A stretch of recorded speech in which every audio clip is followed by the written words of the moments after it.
funny, but I Did you don't- lose it? I lost it. Give you any It was warning? there. It was there. No. It's not that. Like I had it. I've been thinking about it through our whole Pokemon talk, and then I saw the counter, and it all went. It's left. Yeah, that happens to me all the time. This is why I script our actual little recap, right? I will stumble through it. Hello. Welcome back to Pen and Sword, an extremely professional Dungeons & Dragons actual play show. We're back. Yes, how exciting. Last time, our party engaged in a battle with devils deep in the caverns beneath the city of Emon. A gang of 4 of them had assaulted a group of fire Ashari and fled further into the caverns, and you came upon them as they seemed to be gathering a piece of the soul anchor used to bind Thordak the Cinder King. The soul anchor, as per the dreams of your ally Question, and per your ally Valrai's readings of the Astral Scrolls, seems to be a key component of the Devil's larger plan. You defeated them, recovered the sizable chunk of superheated crystal, attempted to call Haster to come get it, gave up on waiting when he didn't answer, and brought it back to the Cobalt Reserve in Westrun post-haste, dragging along 2 of the Fire Ashari and then leading them out as they left towards Zephyra to call for some help in dealing with whatever's going on down there. While there, you brought Question to Nimra's office to discuss your next steps. She suggested attuning to the soul anchor to try and learn more about it. Scoot offered, and Nimra directed him to do so due to his fire immunity, and he exploded after attempting to do so. Tabling that idea for the time being, Nimra was summoned to briefly meet with the newly assigned High Curator of the Cobalt Reserve, one Griselda Cassios. Then, on return, you learned the reason for Haster's silence as a new imp snuck into Nimra's office and revealed itself with a message from your patron devil. Haster informed you all he was indisposed and that he was transferring the Aormaton core to you for safekeeping while he was away. Huxley took the core, the imp, Grimpy, was disposed of, and you now found yourself in possession of 2 extremely powerful and extremely sought-after magical artifacts. Question let you know that she was planning to go after a 3rd, the book from her dreams, 2 of 3 of the items she'd been dreaming about that you figured were your best bet and best leads to follow, and that she was going to go try and find it out in Wildmount, where she had been approved to undertake an expedition into the ruined city of the Age of Arcanum, Shattengrod, not far from Rexentrum itself in the Dwendalian Empire. She asked you all to tag along, you told her you would, but first, it was back to Emon to resolve some unfinished business. Now, back in the city and on your way to Gilmore's Glorious Goods once more, unless you change your minds. Stage is yours. What are we doing? Remind me again why we're going to Gilmore's. I don't remember. We're looking to see if we could find some kind of safe place for the dangerous That's artifact. right. That And That's we right. also had talked about commissioning decoys of both the Orbiton core and the shards. That's right. Thank you. Gilmore is one of those blank spots in the back of my brain where as soon as his name I just check out. So I appreciate them. Wow. There's a couple of them. And if our audience has been hanging with us since the beginning, they know what the names are. It's kind of not hard to predict who Rick won't want to be around, to be honest. That's He's actually entirely consistent. fair. Yeah. Yeah. Like, if it's a known character from this setting and you know how they are, you can probably guess whether or not Rick wants to be around them. So there's that much. Okay. All right. Off to Gilmore's then. Leaving from the teleportation circle that the Cobalt Soul use in their little shared space in the Alabaster Lyceum, you head out of the campus and out into the city of Emon and start heading from the Erudite Quarter up into Abdar's Promenade, where Gilmore's Glorious Goods resides. At this point, after all your traveling and your fighting and your adventuring, as you were in the city since you first arrived, it's getting later in the day, though still sun up. You still got a couple hours of sunlight left to burn in the day. A swift trip over, and you once more arrive at the familiar purple facade that is Gilmore's Glorious Goods. And it is here that I will remind you, and you will be reminded as you enter, that Gilmore's not in today, and it hasn't been a day since you were here. That's So wild. he's still Really? not here. I was fairly Yeah. certain we rested.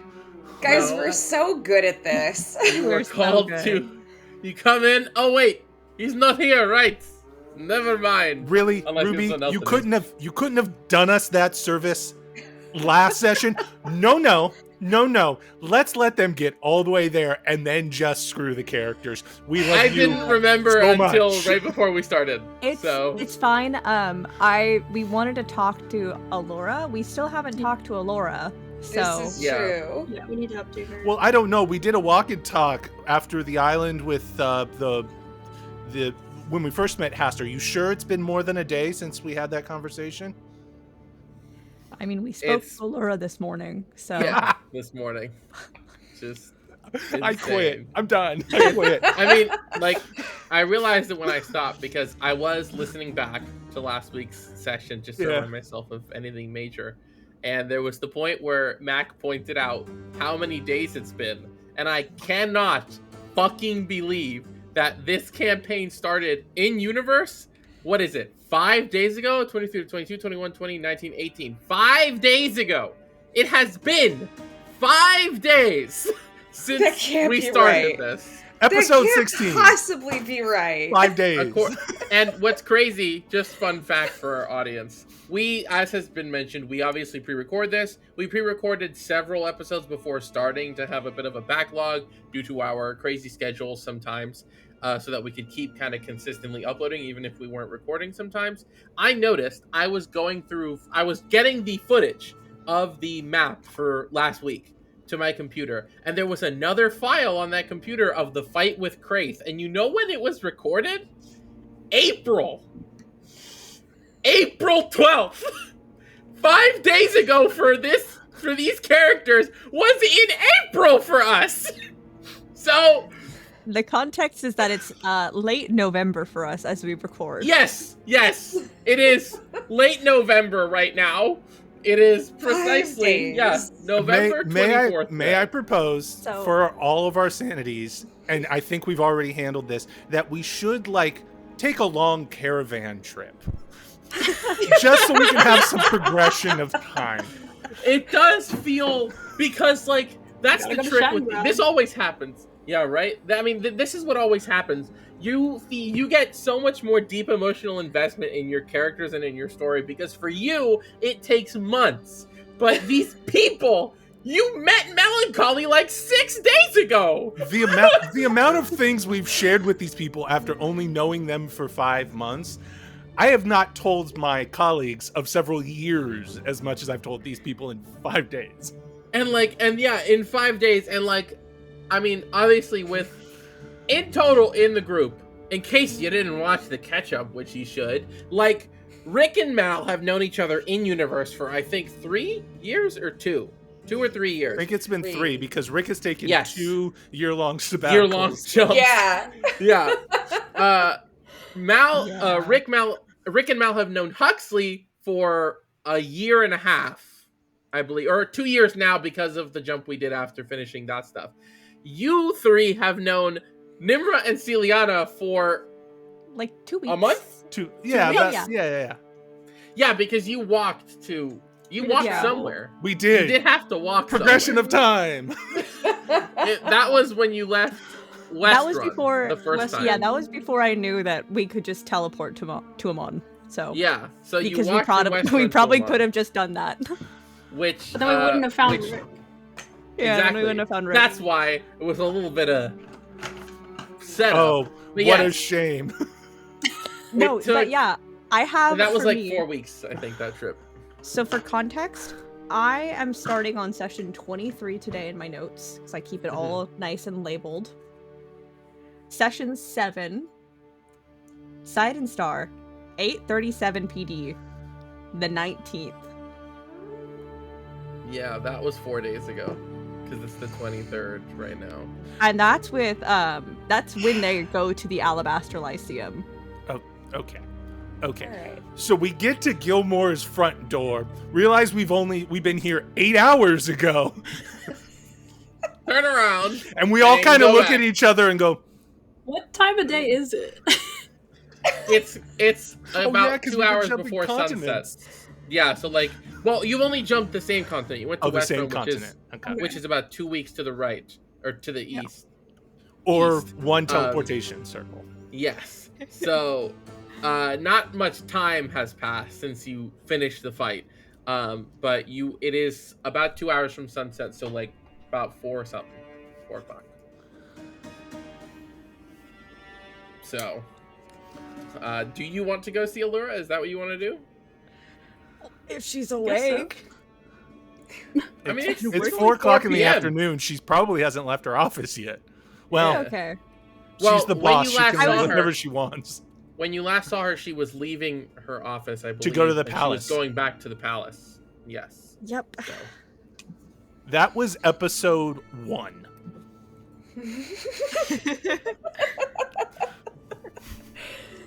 Yeah. Wait, yes. But did she do that last time when you spoke to her last session? Yeah, Before she did that two when we- sessions ago before the fight? Yes, okay. Just making sure. That I wasn't confusing the two. So she's because done it twice. This Yes. is the funniest shit ever. It's mental to me. I have It's- to slow you guys down. It's such a shame that our audience is going to see this because Ruby's going to cut it all out. No. Why would I do that? I don't cut like anything because that's more work for me. So anyway, That's our dungeon master, ladies and gentlemen. And she's I real do as it if fuck it- for that. I do it Minimal if it's effort. pretty She bad. really is. I do it if it's pretty bad. So that good. shopping episode was a lot of staring at the camera in silence and thinking. I did cut a bunch out of that. So Yeah. anyway, So good. so yeah, all right, you guys Allura. can go back to Allura though. Yeah, you can head back. What do you want to do? Do you want to head back to the Lyceum to see if she's there, or what exactly is the plan? I don't see why not. Yeah, I mean, Yeah. it would make sense to head there first, and then somebody can point us to where she is if she's not there. Yeah, so then you will turn around and walk back the way you came and head back to the Alabaster Lyceum's campus and inside and ask around. Though the first person you will find in your perusals, now kind of familiar with this space and with these halls, and your face being a little more well known to the people here at this point, you'll get pointed to Joy instead. As yes, Miss Vysoren is not in at the moment. She will find you guys and kind of briefly make your acquaintance. And I'm guessing this is about the whole thing with the stuff under the city. That is correct, yes. Cool. Is it like urgent, or like can I send her a message, or like can I answer any questions? Like, Rick's going to look to the rest of the group. I don't... I'm filled in if you're wondering about how much I know. I know as much as she does. So. Is- Melancholy will whisper in your ear, Rick, probably more, to be honest. Don't I was trust gonna me. ask if Melancholy like was that. there. Melancholy she's is... here. She's I here. pictured Melancholy, like, standing behind us. She's like trying to be, she's trying And to fit she's- into Rick's shadow. Because they haven't talked since her Transformation, no. transformation. Joy has implied that she has seen her running around, Okay. That's true. But- Yes, Got it. that's true. but they haven't spoken. Yeah. Cool. But she is currently like standing in Rick's, just behind Rick, trying to match his pose to like stay behind him. And she's like, by the way, probably more. Just saying.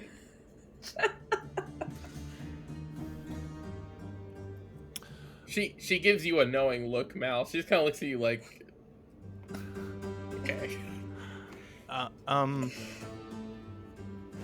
am not the best at sensing urgency, but if we could get a meeting by end of business day, that would be appreciated.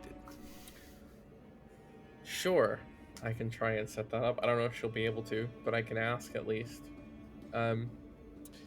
What is it that you need to talk to her about so I can let her know? We have additional information on the and Rick like leans down a little bit. He doesn't have to, but he does. Leans down and whispers to Joy, the Thordak situation. Oh, gotcha. Okay, and she'll kind of like, she'll prepare a spell, and then just, Miss Vysoren, your crew of devil killers is here to talk about the Thordak stuff. They want to know if you can see them by the end of the day. Thank you. Rick's gonna... Wait, does that happen out loud? Can't Yeah, remember. she just does it in front of you. Rick turns to the rest of the group and goes, "Devil killers. That is a moniker I rather like. I'm going to find a way to stack that onto my name." Didn't you I call mean, us? it feels pretty cool. It feels pretty Called cool, us yeah. like Hellraisers last time, like not that like earlier today, which is what Haster called us. But I which surprised me because I thought you hated that guy. I very much do. I do not like the idea of him giving us a name. However, if I can take moniker and stack it onto the end, like the really smart people with all the letters after their names, like Killer of Devils, like sounds pretty good after Rick got the savior Like of a title. like a Are title. you just collecting appellations? Is that how this is working? Well, we are But, like- heroes after all. He's got a point. But like, is it as cool if we're all called that? Like, we can't all have devil killers after our name. That seems kind of repetitive. Well, member of the legendary Devil Killers. Wait, I have Nimra. You can be devil fucker. I'm afraid Interesting. I do not understand the implication. You will Would you- probably. Would you care to elaborate? That's I for would you to prefer figure you out. didn't. Don't worry, I'm not. Lips sealed. Joy is still standing there. She's just kind of standing there, like with her arms crossed, yeah. just like waiting. Can I get a read on this? Like, she's got to be gathering information on us, right? She's got to be forming an opinion on us. Is this helping or hurting our case? Haster's name has been said. That's True. right. Actually, that's more pertinent. We just dropped the name of a devil. I mean, she's just kind of watching you guys, like Okay. waiting. If there's like a lull, she'll just. Okay. Anyway. Is there a waiting room or a cafeteria or? Well, she asked where you'll be because she's gonna be indisposed most of the day, probably till late into the night. So she can see you today, but like it's probably gonna be like a quick in and out sort of thing, I would guess. If you've got somewhere you can meet her, or you'd want to meet her, or you can come here. I guess I can tell her to come here. Though, yeah. Shall anyway. we stay at the Lamia again? Sure, that seems reasonable. Okay, cool. She will, again, prepare the same spell and send it out, and just... They're staying at the Lamia tonight, and probably go find them there. It was a bit... They talk in circles. I'm sure you'll figure it out. Really? Wow, Joy was so much more joyful the first time we met her. Was she? Yeah, think so. she was. She was a I don't lot think less. so. Yeah, she was a lot less snippy. She was not as close to melancholy. There was a clear dichotomy between the two, and now they're very close together.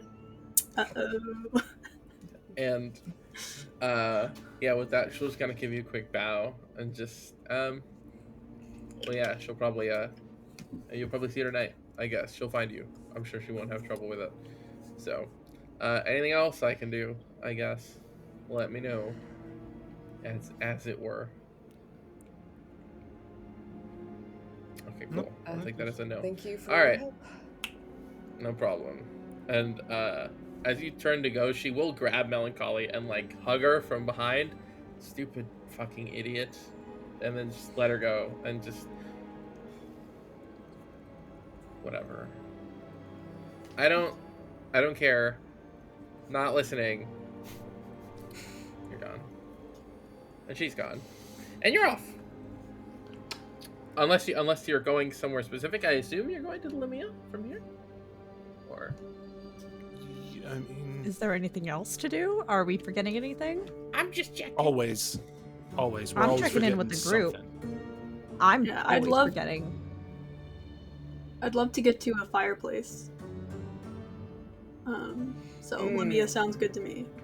Because I told Amara that we would talk business, like, I assume with the whole group, update her and everything, so. We're getting to talk to her? Maybe. Ooh. Ooh. Alright. Seal doesn't know how it works. Maybe it is only to her. She doesn't know. She's just like, I need everyone else's minds because I don't know what's It would going be on. really funny if only she sees her and everyone's like, what are you doing? Just talking What to is the that? fire. Just And everyone's like, well, to be clear, we know that we can at least see her because Yes. Yeah. Rick got half the conversation the first time it happened. but Seal doesn't Yes. know. Right, Seal's. She's like, magic. All right. So yeah, you can head back again the same direction, all the way from where you are to Abdar's Promenade, and find your way to the Laughing Lamia, and allow yourselves in. Now at this point, the day continuing to wind down and the place starting to fill up. Melancholy will kind of just step ahead of you guys and start making her way up to the counter. And just, how many rooms do we need? Uno, dos, tres, cuatro, cinco, dos, tres. How many? Is that the Bizzle? No, sounds similar though. What? It does because sound I'm a quite devil? similar. Excuse me? It's fine. You're old. It's understandable. So You all look the same to me. No, he doesn't say that. He doesn't say that. I don't know. He seems quite young to me. Oh boy. does he? Nimra, does he seem young? I know he is young, like from a grand scheme of things. But does he look young to you? Somewhere. I don't know. He looks like about his age. Anyway, how many rooms do we need? Two has worked in the past, right? Yeah, two has been just entirely fine. fine. Dope. All right, I'll get us two. Do we want dinner and shit, or are we just going straight to the rooms? Like, what are we doing? Any specific requests for your room? I could eat. Okay. Yeah. Food is good. We had a long All right. fight. Day. And We had a long day. Miss Hasn't even Melancholy, something plant-based, if you will. You got it. I was gonna call you something, but I can't think of anything. All right, and then she's gonna go, and you see her make her way up to the counter. A little bit of conversation with barkeep, and come back with 2 keys on her Okay. finger. Real quick. As she leaves, goes up to the bar and is getting the room, Rick's gonna really quickly go, we may have a problem. Which is? Well, our good little friend there just dropped the name of our patron, and it wasn't pertinent before, but it's pertinent now. There is a small addendum in my particular contract that could now send me to hell. Just so we're all clear. Sorry, what? Yeah, things got a little heated with Hastor. We were negotiating and this and that, and then he said something about, like, you're not allowed to talk with anybody else. And he, like, waved his hand. Okay, well, It wasn't you you. didn't. Yes, but we are associated with the group, and I do not know how devil stuff works. I'm hoping there is some process of arbitration where I can argue this particular point. But just so we're aware. Alright. Well, I guess we'll find out whenever he comes back. Can I do a history or arcana check on that to see if Nimra... But I assume Nimra would remember exactly when a contract would be, when the effects of a contract like that would happen. But I just want to make sure I, the player, and the character are on the same page with that. You are muted. You got it. Ruby. Yeah, you got to unmute your mic. What do you mean when the effects happen? You mean like when it's broken? Yeah. Like when you would know it's broken? Yeah. Sure. Yeah. Either Arcana or History works. And they're the same for me, so. 17. Instantaneously. Oh, yeah. The moment it's broken, you know it's broken. Worry not, Rick.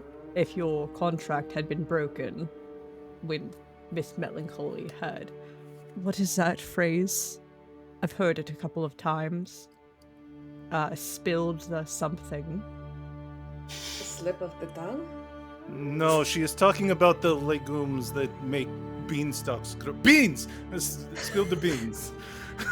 Correct. I believe that is the terminology I was searching for. It would have... Your contract would have enacted instantaneously had it broken. Strange, because Haster broke the contract and nothing happened. So how binding are these things? Binding. Yes, the contract specifically stated that should we be in trouble or need his help, he would provide aid. Then he sent a small little imp that told us he would not be able to do that. He is in breach of contract, no?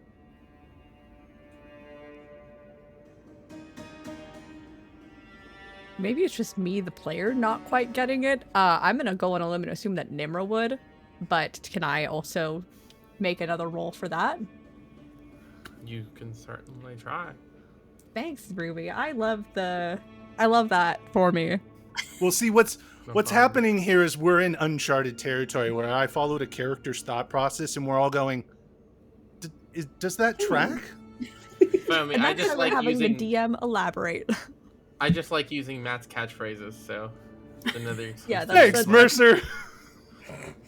That's a 26 for me, though, so Okay, I it's guess either I have to tell you intelligent or something then. Arcana or history, whatever. Okay. So it's hard for you to say for sure without reading Rick's contract. But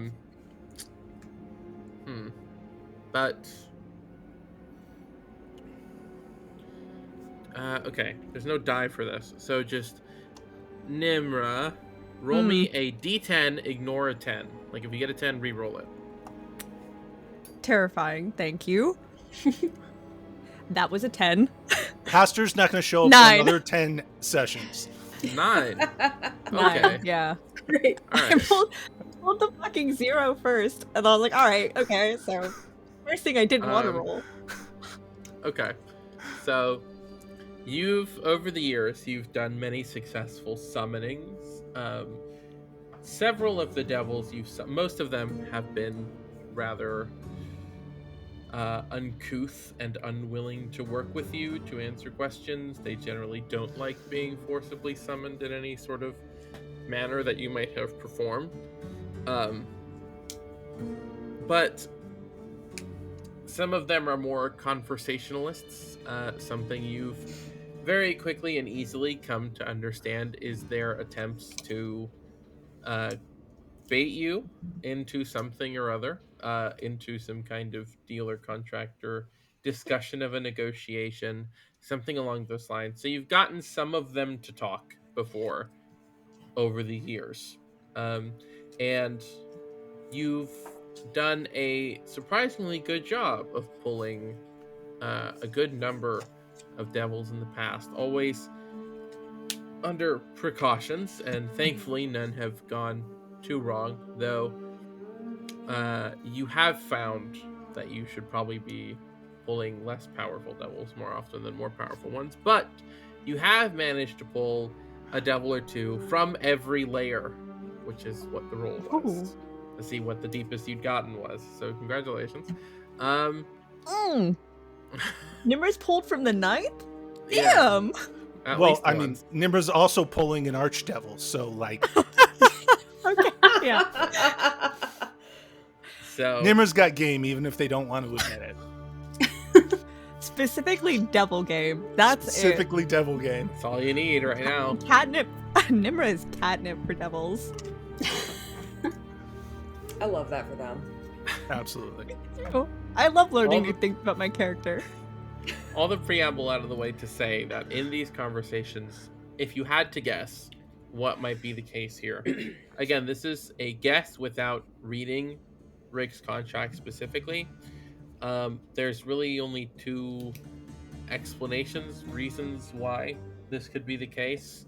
One is the simple reason. Rick read it poorly, and there's something in it that allows Haster to do what he wants. Or two, Most likely. how do I word this? Two, Oh, it's definitely option 2. this is... It could potentially be something along the lines of... I'm bad with words now. Take your time. We won't hold you to it. And if like interjection, Addendum? no, like someone is stepping in an official capacity. A proxy? No. Like, Oh, no, I'm higher not up looking for the a word to describe that. chain of command I kind of just thing. yeah, Yeah. effectively like Somebody's someone got it. in charge has a finger on the contract and is like, I'm making you break this for a moment without it breaking the contract effectively, because that's the only thing that could supersede it. And this is information you might have learned from some deep level legal scholar type of devil, a notary or devil lawyer, perhaps. Yeah. You know what? With Nimra saying, with you saying that Nimra has summoned exactly one devil from the 9th layer, I'd like to imagine that Nimra did actually summon one of the Yes. the overseers of the contract. Witnesses. Yeah. I would Got say their- yes, but they don't talk. So Oh, okay. it wasn't damn. one of those. Oh yeah, true. Nimra probably loved summoning that legal overseer. They probably got so much information. They're just so happy, so giddy, mean- just like With a fucking 26, I guess you did. Fucking... But yeah, those are the two options you got in mind. That is curious, Rick. There are two reasons that I can think of in my experience as to why that would be the case. Would you like to hear the better or worse reason? Can I have both? You will have both, but which would you like to hear first?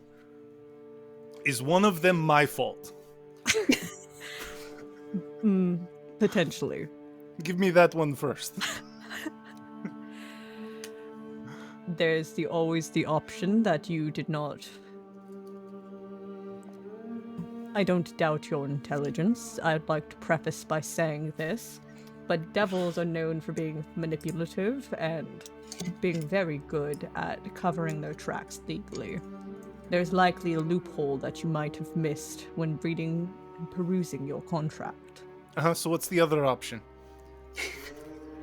He very clearly dismisses it out of hand. He's been working contracts for a long time. He's confident in his ability to read a contract. There could be a higher power putting a pause on the contract temporarily. At that, Rick's face sort of falls, gets very stern.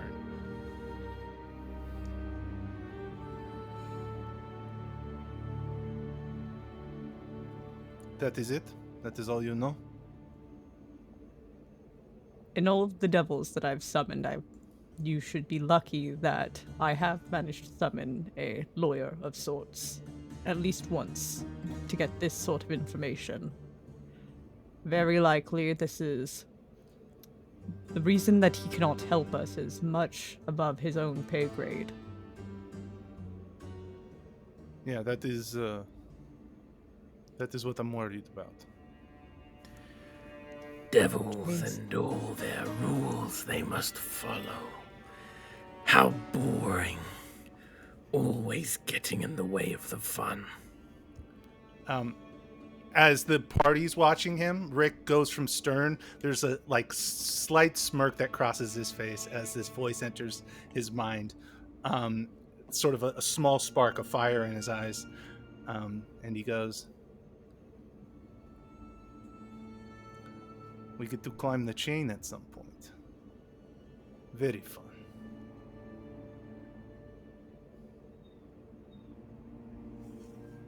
Here are our keys. Bang. Got 'em. Thank you, Melancholy. Spacious. No problem. The food's gonna be... Wait, I didn't ask. Food, do you want food sent to the room? Or here now? Are we hanging out here till later? Or what's up? Is there a fireplace here, or would it only be like... She points Okay. over to the fireplace. That was out of character! That was there. I know. But if you want there to be a fireplace in the room, she could have asked for one if you would have asked her to specify that. Otherwise, Yeah. there might be, there might not. Do you want to do this in private? That would be best. I don't even know if she's gonna be here, but... Why don't we go up to the room? We can eat there. Sounds like a plan. And she's gone.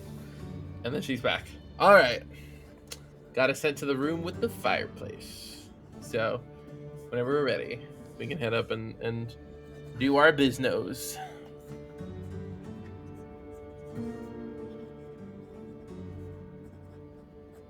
After you, Miss Sharp. Oh, You are leading this meeting. Yeah, Nimmer is just gonna follow behind, not say anything. She's got some hesitation, where obviously she really wants to talk to her sister, but she's like, there's some sort of hesitation in her body language as she begins to lead. But We don't have to do this now. We could have a couple of drinks and you could think about what you want to say.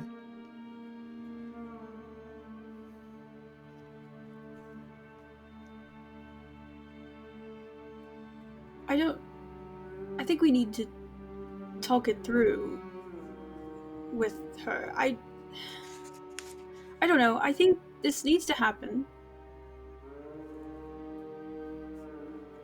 But I'm worried about what I may see, or what may have happened since we've been gone and since I last spoke with her.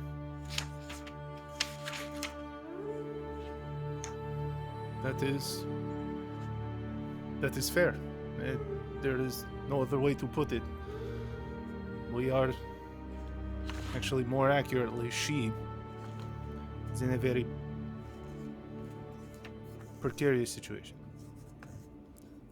You don't have Torture is not... There is a reason it works. you don't have to be there if that's easier. Like, when she's there, you can, like... I mean, I'm not... Like, I assume you'd want to be, but, like, if it's easier, you know? You can sit it out. I think that would be worse, not knowing. Yeah, probably. Would it be helpful to, I don't know, cast some sort of illusion magic atop the fireplace?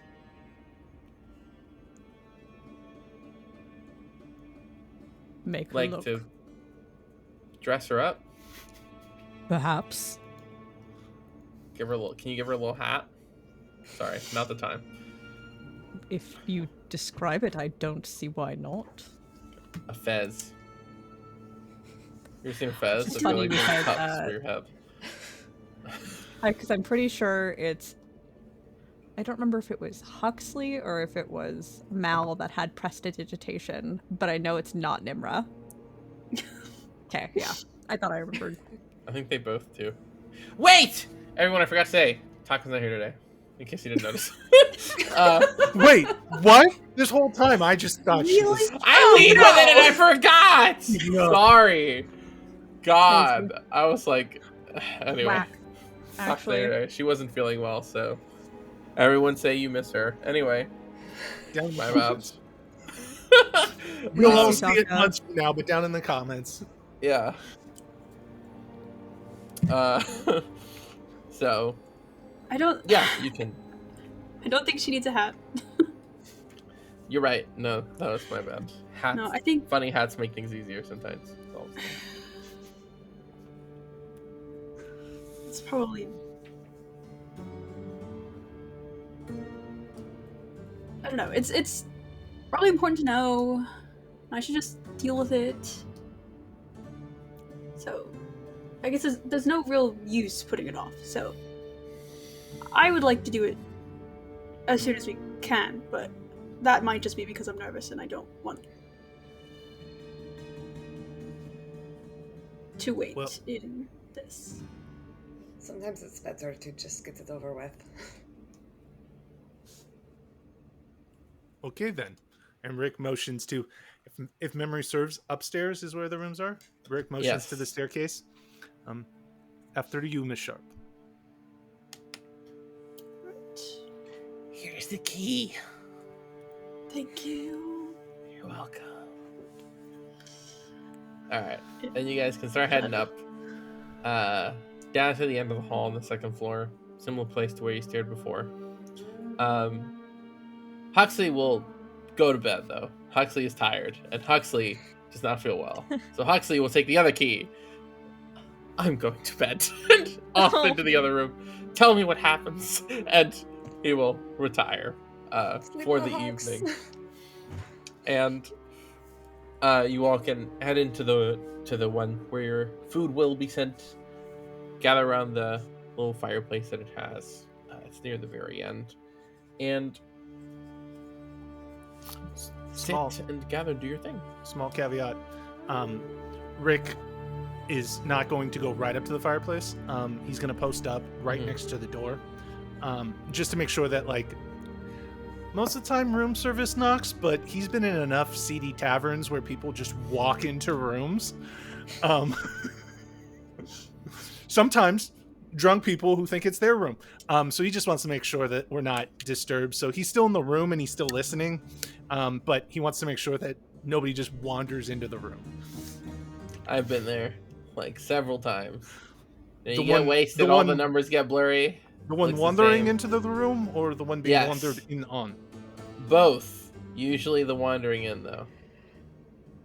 They all look, they smudge together, the numbers look the same. So Well, good news. You're already in the room. So, you're right, but I am dangerously not under drunk. So hopefully that'll change eventually. Wait here, I'll help. And she'll summon the echo, and it will stand by the door with you and just oh man. stay there. So now there's just a shadowy little tiefling and this giant Goliath that we're standing in front of. Well, you're giant. She's big. It's like Oh, 6 she's feet tall. that's fair. That's so- fair. Oh man, I need to. That's a buddy cop movie if I've ever seen one.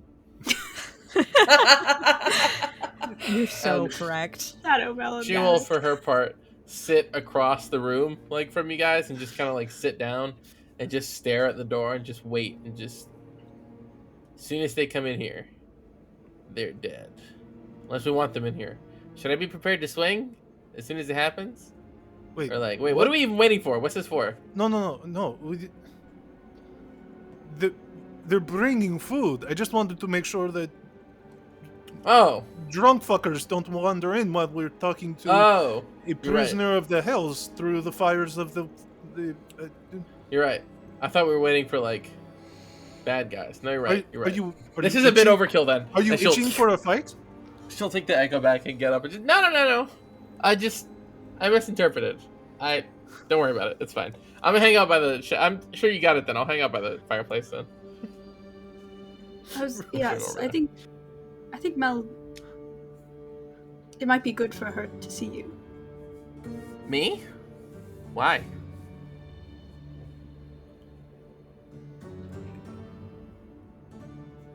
I don't know.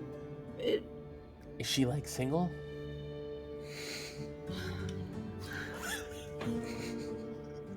Oh, not like that. Okay, all right, got it. She's in the 9th layer of hell right now. I know, but like, I thought you meant like, like a pick me up, like, look at this really, look at this hot bitch, like, I got you when you get back, kind of thing. No, you're fine. You're right. Probably not that.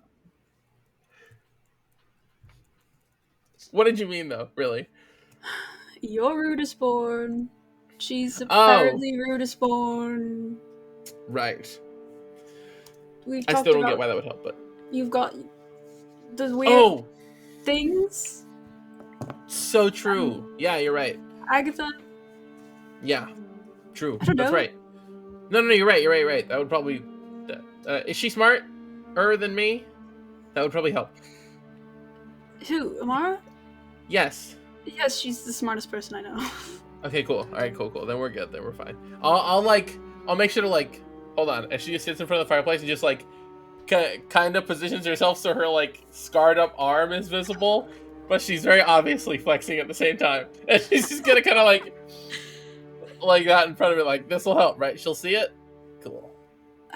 I assume she's seen me Hopefully. before, so I don't know. All right, cool. I guess we'll find out. What happens now? Do we like wait?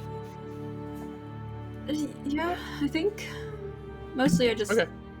sit here and do whatever. So I guess we could Gotcha. eat whenever the food gets here, but I don't know. You guys want a drink? Well, no, we shouldn't get drunk before we sit. This is important. I'll wait. We'll wait for that. I'll table it. But Rick's already got a flask out. He's halfway. Oh, sorry. she'll fish out 2 really big bottles of liquor from her bag and just set them on top of on the little top of the fireplace, and just for when we're ready. And she'll sit and she'll wait, and you'll all wait for a little while. Is there no water for those of us not inclined? Or... Yeah, I'm Rick's sure it'll got. come with the food. Rick's got a water skin. Oh, yeah. Hydration's important, especially when you're drinking. Yeah, here. It's like totally clean. I haven't touched it since I got it, and she'll toss you her water skin, Mac. Melancholy. What?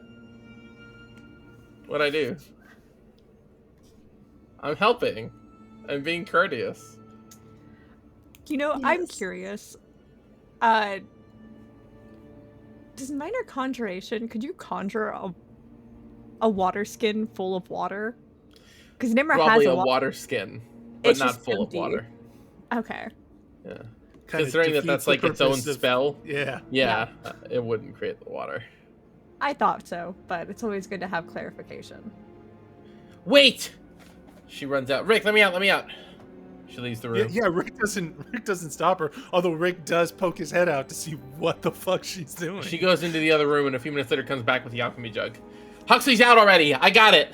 And she runs in with the alchemy jug. A lot of wine. And she puts it down softer than liquor usually. It has been a day, right? Since then? Has it? Yes. Yes. When was the last No. time? We slept. No. We slept Oh, after. Yeah, you did. You did sleep. Yeah. You did sleep. I was about to say no, not really, but yeah, no. You went in the morning after that. So. Jesus. Why But yeah. we gotta ask? You'll give it a little time, and after like 30 minutes, 40 minutes, your food comes up. A pitcher of, or like a big pitcher of ice water, and like several plates of entrees for each of you to your liking, as I'd imagine you would have specifically ordered, tailored to you. Vegetarian for Nimra, of course. They kind of come in, they like knock on the door sheepishly, and you open it up, and they walk in and sort of hand it out as they can, or find somewhere to set it. A couple of younger looking human folks, 2 or 3 of them coming in with all of it. And once that's set in and settled, they leave, and you're given still more time to actually sit and enjoy your meals and the privacy of this space. And by this point, you see the sun outside through the window. It's set. It's gone dark, though still early in the evening. You can hear the muffled sounds of tavern goers on the floor beneath you, for most of the night, and a couple hours still pass. So now we're talking somewhere between 8-9 o'clock at night. There is a knock at the door. Rick will open the door. And there, with a little bow, you see the Arcanist Alura Visoran waiting for you, and sort of just, may I in? Yes, please. Yes, all right. And she'll step in and kind of look around at the place for a moment. There's a little, just a little bit of a smile on the corner of her lips. She kind of comes in and greets a lot of you. It's quaint. It's been a long time since I've been in a place like this. Memories and whatnot. And a little cramped. I'm gonna head back to the room with Huxley. I take up the most space. You all can fill me in. And Rick will very awkwardly, but trying his best to emulate the bow from the archivist, sort of bows and takes his leave and heads back over to the other room with Huxley. And we'll return it. She'll turn to the rest of you. So just find a place to set her hands on some nearby counter or something or other. Find a place to stand a little awkwardly. So, you wanted to see me about all this business. I take it you resolved the problem if you're here in one piece. How did it go?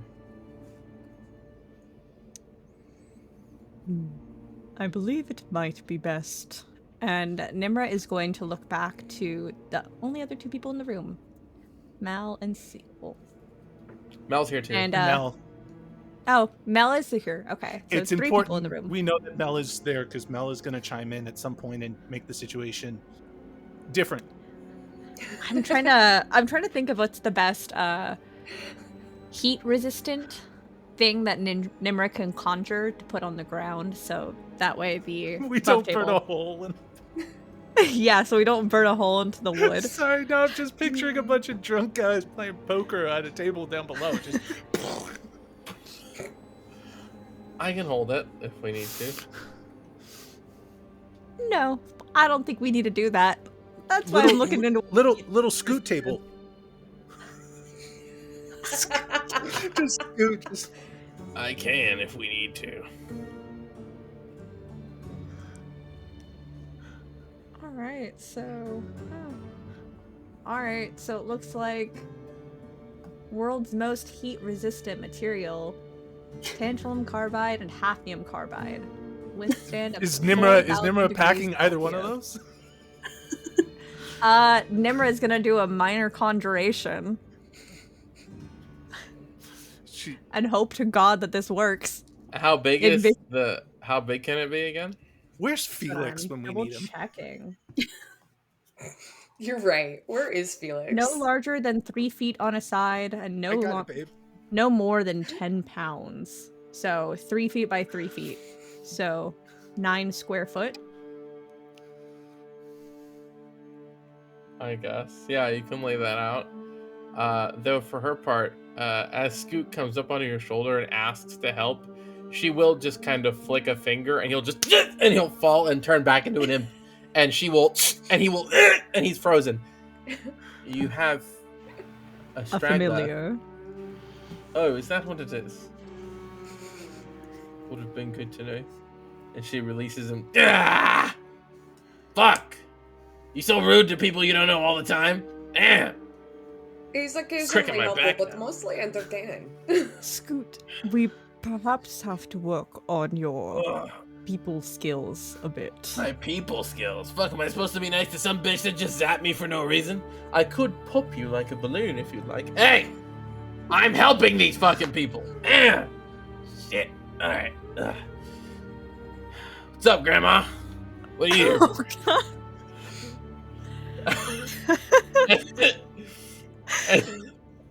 And she'll, for her part, she'll like raise her hand again and just, are you sure I can't silence it?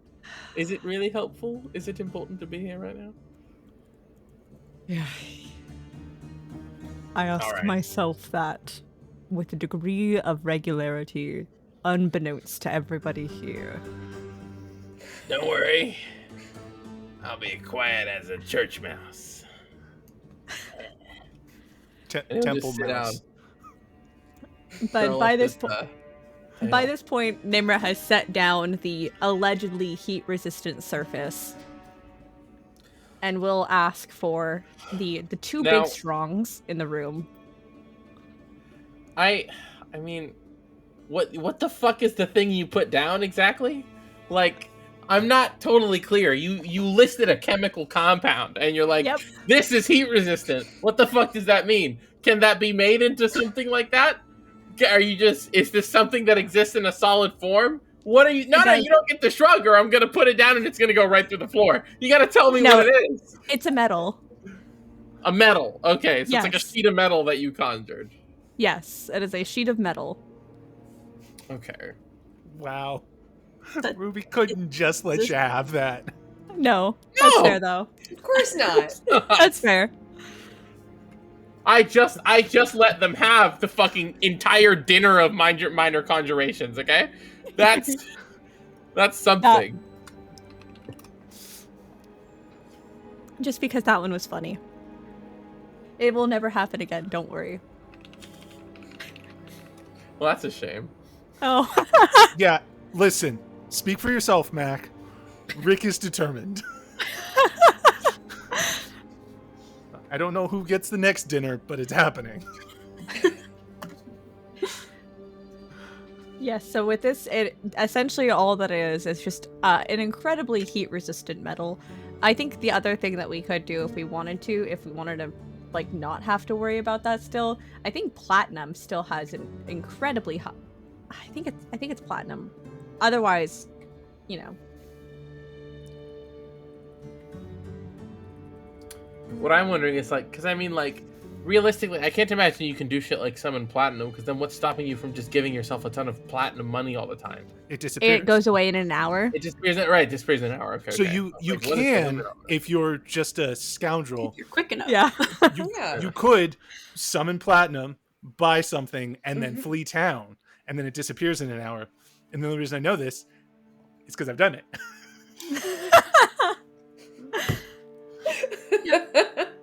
What about out of character, above table, what about carbon? Like heat sinks are made out of carbon. Heat sinks are made out of aluminum and copper because they're good for thermal conductivity. Can you It's tell me what this magic. sheet of whatever you made, what its actual heat resistance is? Like, to what degree it can resist? What If degrees? you want to have it be a pure metal, like platinum, rather than coming up with the bonkers, crazy chemistry shit that I would be used to as a player, for the platinum, it would be about up to 1700 degrees Celsius, And for your weird compound? 4000 degrees Celsius. Degrees Celsius. Yes. Okay. Listen, if you are our one like material science major and you're just like really digging this part of it, we need to know so that we can do more of this in the future just for you. Yeah, because I'll start talking about all the weird plastics that I have to synthesize and plasma modify. Rick So- can't do it, but I'm more than happy. Love to. All right. We could find Rick like a headband of intelligence or whatever, and then he could do it. So you conjure this plate, and you were gonna ask someone to pull it out. Yes. Yes, Nimra was going to ask the two big strongs in the room, Melancholy and Celiana, both thankfully with some degree of heat resistance. Okay. So then, she'll come around. She'll help. I believe Seal still has the bag of holding too, that has I it. believe I do. Yeah. Yeah. So the two I'll of you pull can it pull it out together. They will take reduced to 4 fire damage each as it is pulled out. And you pull this thing out and set it on top of this, and there is like an immediate like a sound as it touches it, and it sort of settles, and it sits. And Allura, for her part, looks at it and raises a brow at a lot of you, and just, I take it this is what they were after. down there? Taken directly from their hands, yes. It seems as if Thorak's soul cage still has remnants of magic. It can still be activated, albeit perhaps not in the same way that you might have seen it previously, but there is still magic behind. Quite powerful elemental magic. And what do you plan to do with it? That is what we want to ask. There is quite the target on our backs. And am I to take this target onto my back?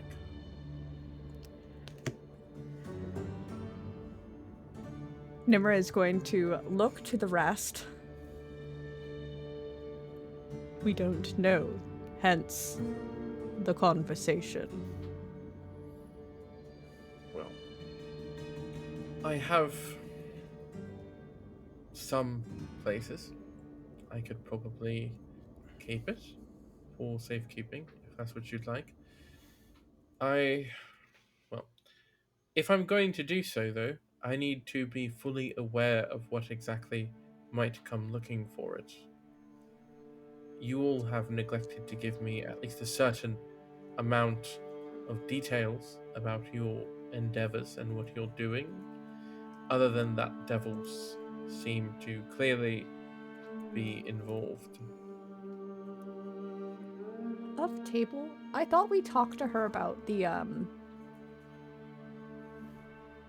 the attack on the reserve, and that they were looking for the scrolls. You did. Yeah. Yeah.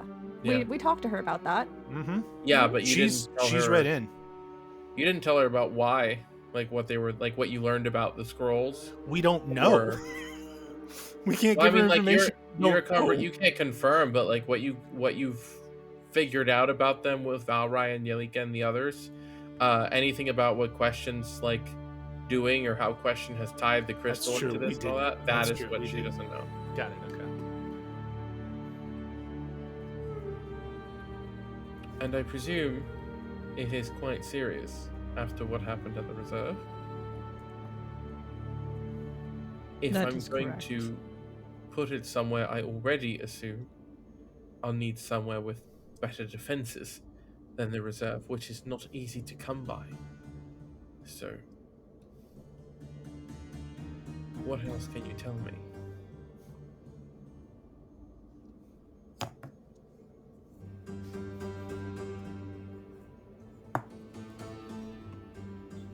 Oh, it's a shame the talkative one's not in the room, huh?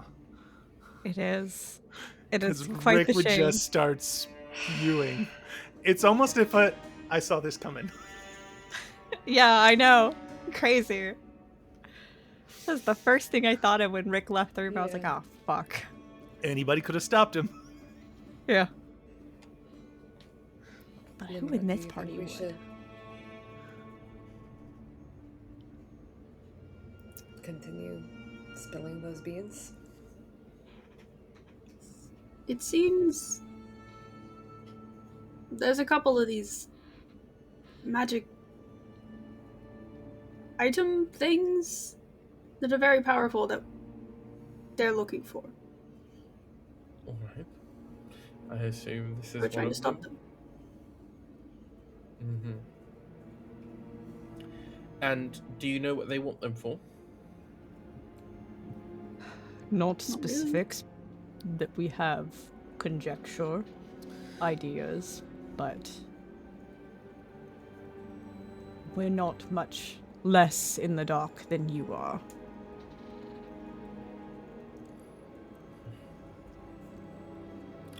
Well, if your concern is them getting a hold of it, your best bet is to destroy it. No safer place than out of existence. Was it not destroyed originally? It was I shattered, thought that was- yes. So clearly there is some lingering trace of magic in it. Although I'm not sure if that's their doing or if it's just like that on its own. That would explain the state of things beneath the city, at least. It was destroyed in the sense when Thordak was defeated, it was shattered. It was never, how do I say, formally, officially destroyed. We didn't go through an effort of tracking down the pieces and making sure they were non-functional. It was kind of a given, I suppose. In my experience, I've never seen a magical artifact be shattered into so many pieces and still function. Typically, even when mended together through magical means, they lose their magical power. So this is a unique experience for me. I know people with expertise in magical artifacts alongside my own. I know people with expertise in this particular area of magic. So I have a couple people I can ask, a couple places I can take it. But I ask because I need to know the sense of urgency I need to act with. Is it better for me to just go straight to whoever can break it for good? Is it worth keeping? Is it worth investing that time in? Above table, because I think this is something that should be discussed about before we make a decision in character.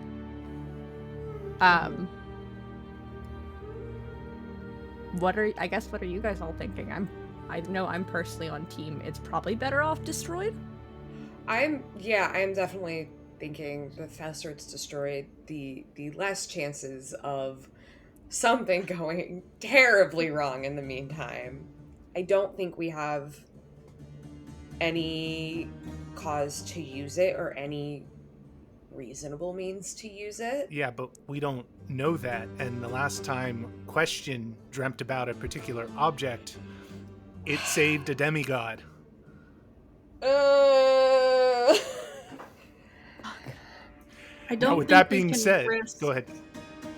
I just don't think we can risk them getting it. So Oh, I no, think it's either I we wholly destroy it or agree. we keep it. I wholly agree. And I think if we keep it, we are going to regret it. I mean, this is a big bomb. We don't quite know what it does yet, but we are currently holding the briefcase, and we are very aware of, well, we don't know what they want to do with it yet, but we know it ain't good. I don't know. I don't know either. There's a small chaos piece of me that's like... There's also part of me that is concerned that Allura says she knows people who can destroy it, but can they? Well, and not only that, we're handing over a very powerful piece of magic to a very powerful magic user who we as a party think might be a good guy.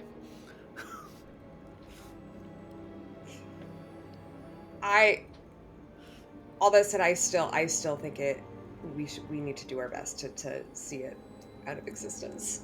You know who's not in the room? Question. Oh. The one who's been dreaming about this thing. Isn't she with us? I thought she came with us. Mm-mm. Oh no, she was Did she? waiting behind. At the reserve, yeah. Weird. She was waiting for you there to for when you Do we came have a way back. to so that you call can go her? to Rex Control. None of you know sending. So is she waiting at the reserve in Emon or in Rex Central? Or In Western. Western? Yeah. Oh, because I thought she had teleported with us to Emon. I thought she was bouncing with us too. That's so. No, Yeah. We gotta go back to Western to get her, and then head to Rexentrum. yeah. Got it. Okay. Oh my. That's my head is going to be Using- spinning from all the traveling. Using Jet lag. Nimra's 2. Well, you two have uses of our- you have the thing to go through that you used to get here. The Yeah. actual teleportation circle. That's that true. The Cobalt Soul uses. That's true. That's true. Yeah. Rick's not in the room, so I can't give Rick's opinion on the whole thing. although I think I already have. But we don't currently know what this thing is going to be used for, and we don't know how we can use it. We haven't been given any sort of insight as to how it could be useful to us. And there's a little bit of meta knowledge too that indicates it's probably best this thing is destroyed.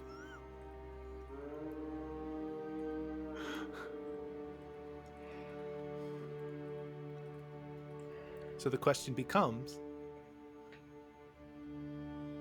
which one of you speaks up and tells Allura? It's, who am I joking? It's going to be Melancholy. Melancholy's just going to blurt something out. I wish we could get just Taka's input on this, but yeah. I mean, I think that's where we are at, or at least the four of us are at. So, what do we think? I don't think we should keep this thing in the world.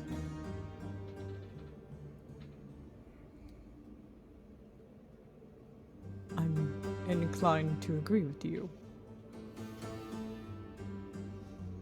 With one caveat. I would like for us to be there when it is removed from this plane of existence, ideally permanently. Yeah. Yes. I don't want to leave it to somebody. See it through to the end. Would you be up for quite a ride? To destroy it, it's going to need to go all the way to Pyra in Isilra. That was where I was planning to take it. So...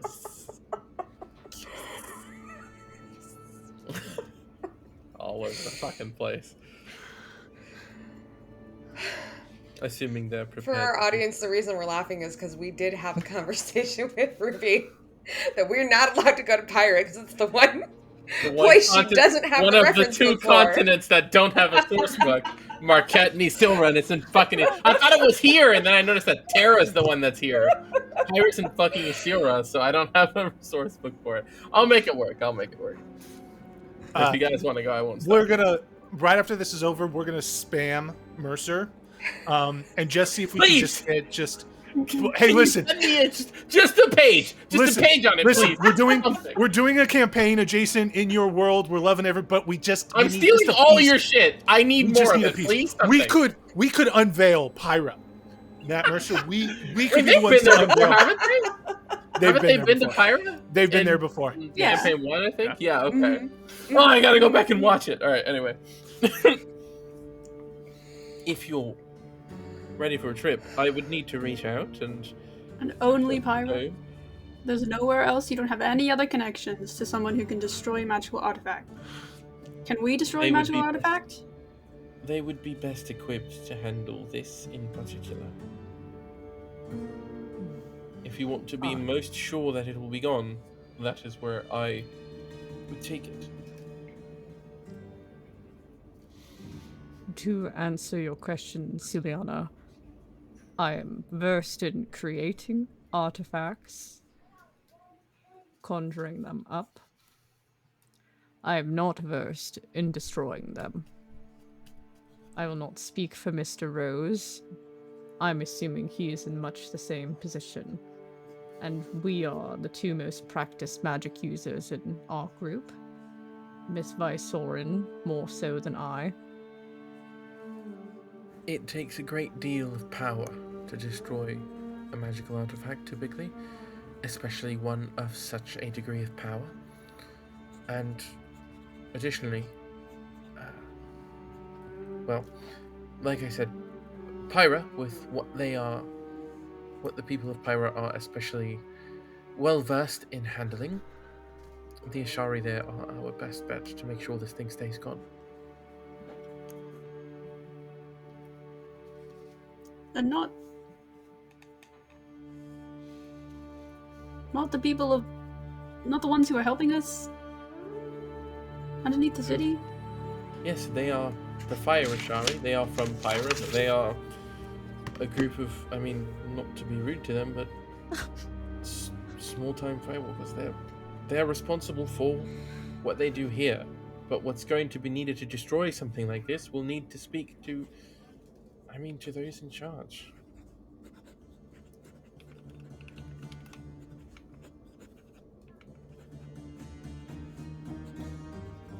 Will this change our plans? Do we want to see this through to the end, or trust this will be the best course of action?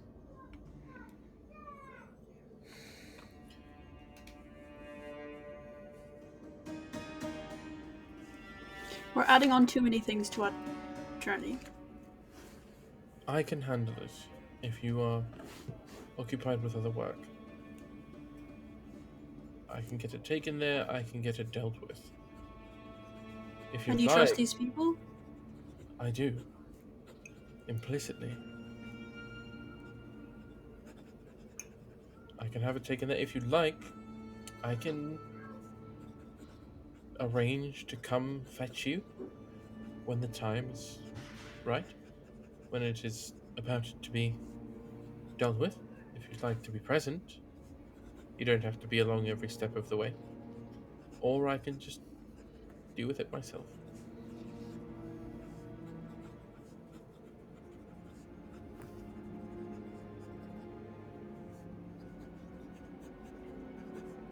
For what it's worth, it will take some time.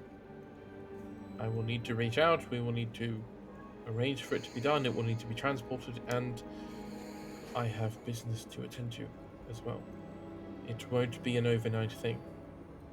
If you're greatly concerned about this, I mean, that's what I can offer. Right now, at least.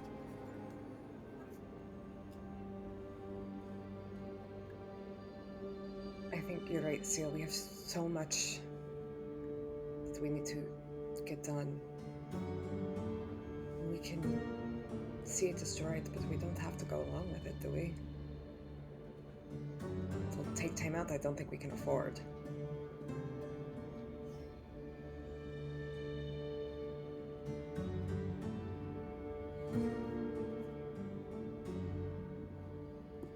I don't trust it staying with someone else while we wait for confirmation. If you say it will take time. And do you trust yourselves to keep it safe, should those you fear come looking for it? More than I trust you, who couldn't hold on to a key.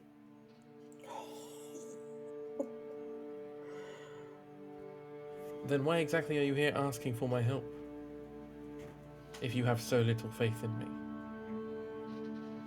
Faith is different. Do you want to play the semantics game with me, child, or do you want to waste more of my time? I can help you, and I'm offering a hand that I don't normally offer to people I don't know. To help with a matter that seems quite serious, based on the word of people I do know and I do trust. But I'm not going to come here and be spoken down to by someone with hardly any years under their belt as an adult in the first place. I have greater things to worry about. I have work to do. I can help you, or you can walk and figure this out yourself. Greater things to worry about than the end of the world. Oh, is this the end of the world? I'm sorry, I'm not fully filled in on everything you know. If it's the end of the world, wouldn't you want this dealt with as soon as possible? Doesn't seem like your concern is all that great either. What we're if you're trying going to walk do. around with it. So then why would you not trust the person who can guarantee it's dealt with? You came to me looking for something to do with it, which would imply you have no means of doing it yourself.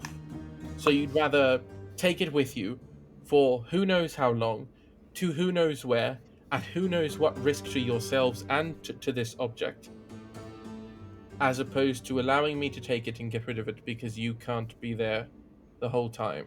Because I you don't merely trust. suggested we hold on to it while we wait for the word from Pyra.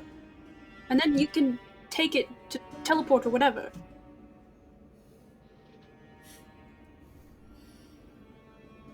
Staying here for 2 days, whatever, however long it takes. Because it's safer that way. What do you think was my relationship with the key, exactly? What do you think it is that I do? I don't sit in the vaults all day and watch over every magical artifact we have under lock and key in this city. That is not my doing. I have greater things to worry about. And the key was not a particularly dangerous artifact to lose. And still, it was in a well-defended place. That is hardly... Look at me arguing with a child. If you want me to help, I will help. But it will take time. Tell me what you'd like me to do, or take it and figure it out yourselves.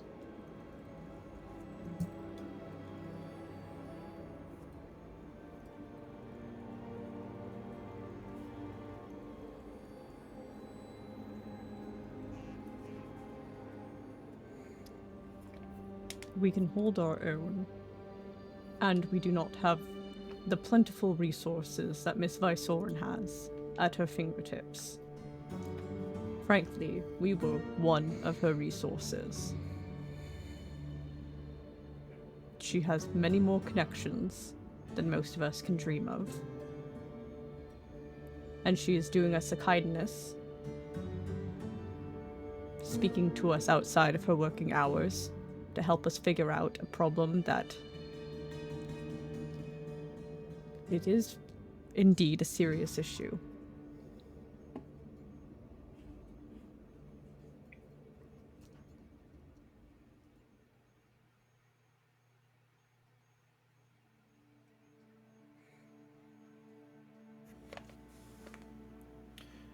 If I am to take it, I will keep it somewhere secure until I have confirmation of what I can do with it.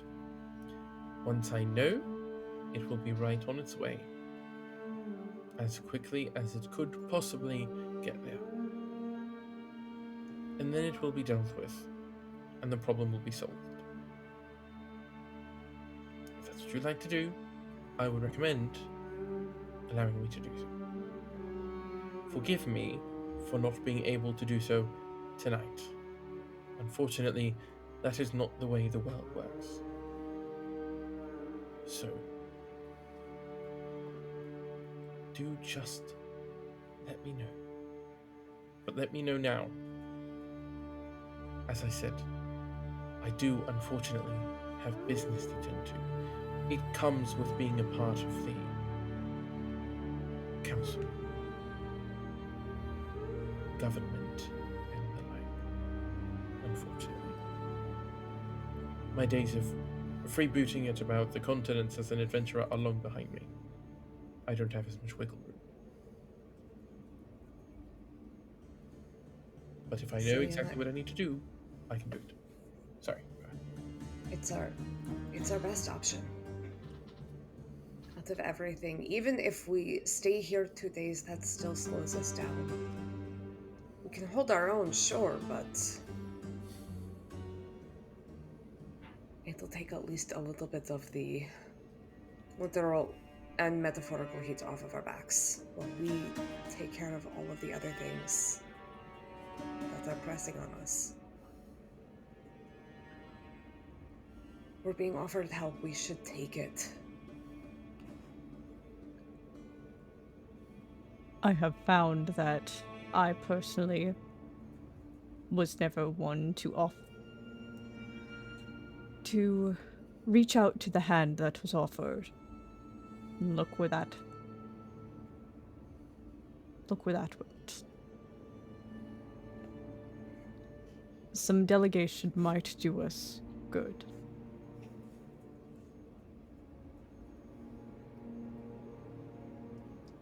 I'm inclined to agree with you, Mal. I'm sorry, are you okay with first names, or? Yeah, Nimra.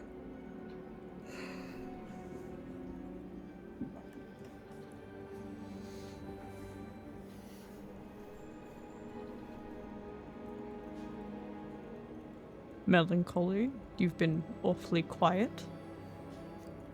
Yeah, because I usually get yelled at when I talk out of turn, so...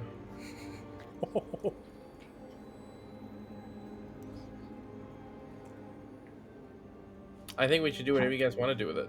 Whatever you think is smart. I mean, It's not just our decision. well, I mean, sure. Do you want to risk us getting blown up in the middle of the street? I'm sure Elora loves hearing that.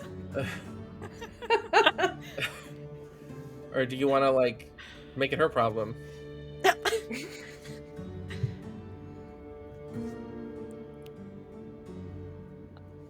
I'm inclined to sharing the burden.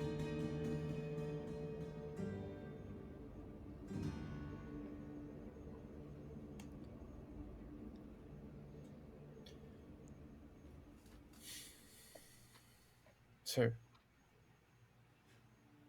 are we agreed then?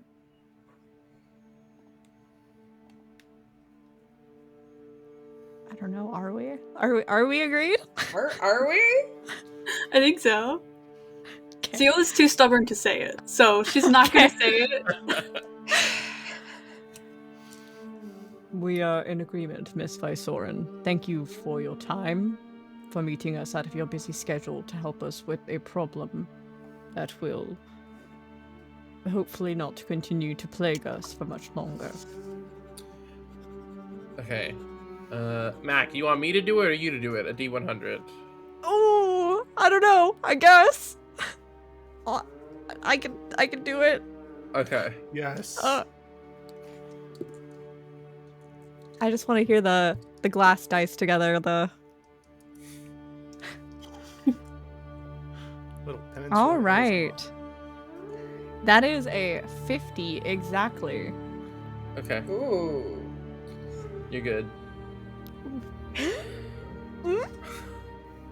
So she'll kind of like, Allura will take a step or two towards it and kind of lean down a bit to take a closer look at it. Before you touch this, I I fear there's one other thing we forgot to warn about. I tried to have my familiar Scoot attune to it, Hello. and after the hour attunement process, since Oh, it popped. Yes. Curse Bluey. Curse Scoot, as you will. Yeah, it was kind of gross, actually. Yeah. Just fair warning, in case that is some magic's required. Well, all right then. I will. And I saw you pull it from your bag. Judging by the size of it, I presume that's a bag of holding. Your bag has stayed intact with it inside? Nimra is going to open their bag and look inside. That's fine. It looks fine. Yeah. Mostly intact, yes. Not any damage as far as I can see. That is why I have a spare. And she will take her bag, her little messenger bag, and pull out a bigger backpack. And then open it. And just, if you wouldn't mind, a much larger opening. Black pit of nothing bag of holding for you to help her get the thing in. And Mel will like kind of like, are we doing this together? Or you seem grumpy, I got it. And she'll Sure. No, she's helping. Oh.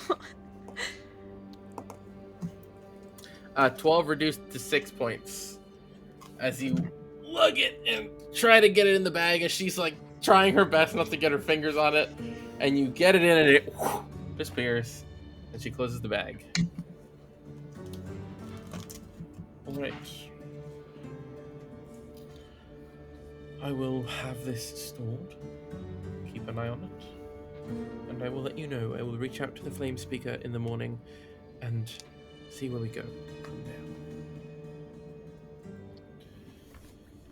Good luck with the rest of your business. Let me know if you need anything else. But try not to. And she'll start to make her way out head for the door and like kind of stop a minute and just actually. She turns back. She looks to Mel and she goes, "Miss," and she like, please. Right. May I speak with you? No, boy. Okay, I'll be right back. And they both step out for a minute.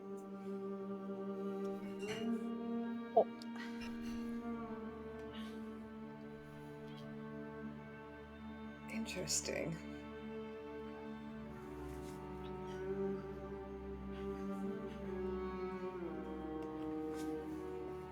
Seal's just gonna go and sit at the fire again. Be Okay. annoyed and grumpy to herself. Yeah, whatever. Well, that certainly could have went worse. Yeah, I mean, I don't know about you guys, but I kind of feel a little better now that it's not hanging out in your bag of holding.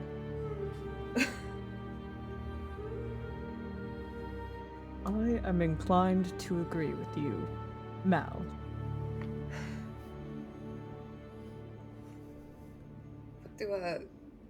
What do you think they want to talk about?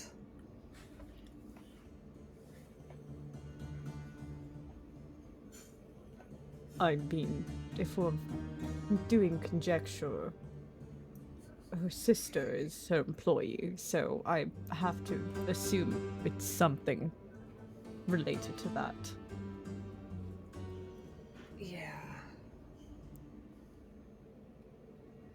I don't know how long Mel is gonna hold out not talking to her. It's not like we don't see her.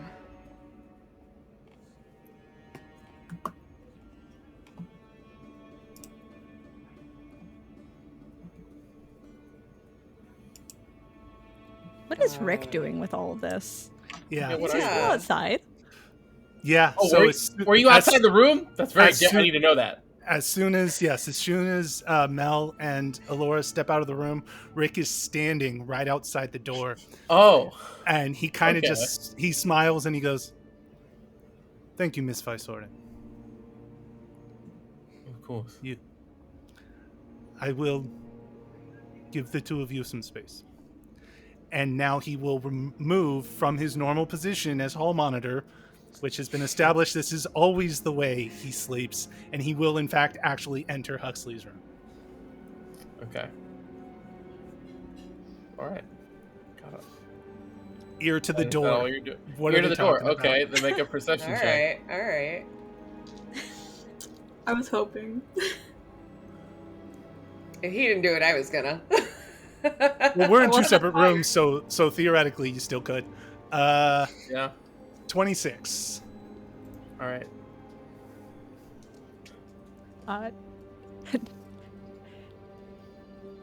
I guess if this conversation is happening too, Nimmer's not listening in, so if anybody else wants to listen in instead. Because it Yeah, sounded Mel, if like you wanna go somebody for else it. was interested in doing so. Yeah. Teenager and overprotective dad. Yeah. That seems Snooping- like the Snooping- appropriate like, cross Snooping section. little sister. I can fucking picture the fucking screen splitting in two and you seeing both of them like to the door in the same exact way. You have like the Same cup face, against like- the door. Yeah. 16. 16. Okay. Both of you can hear.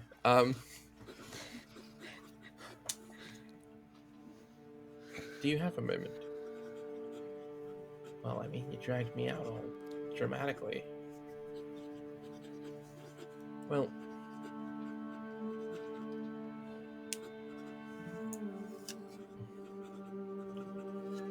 it's nothing all that serious, but I'd imagine something you, considering your, not to be rude, your behavior since I've seen you again. Is this something you're keeping to yourself? Well, I mean, I don't know. What do you mean? What specifically are you talking about? Melancholy. You're going by that name again? Yeah. It's a why do you yeah, it's a long story. Okay? Why?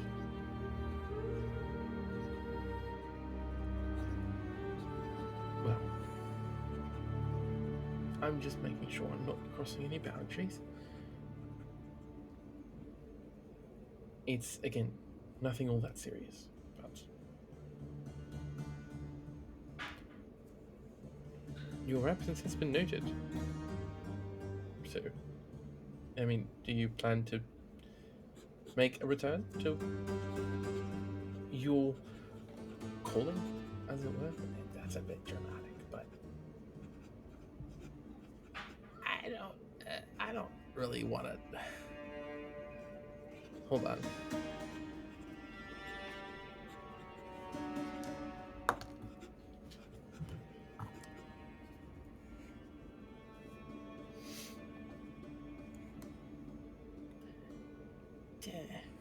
Do I seem like I'm in the place for that? Really? Well, you were when we last saw each other. Granted, that was under duress, if I recall. That was not my fault. Okay? I have said I shouldn't have been arrested in the first place. But that is, whatever. I get it wasn't a good look. Okay? Just whatever.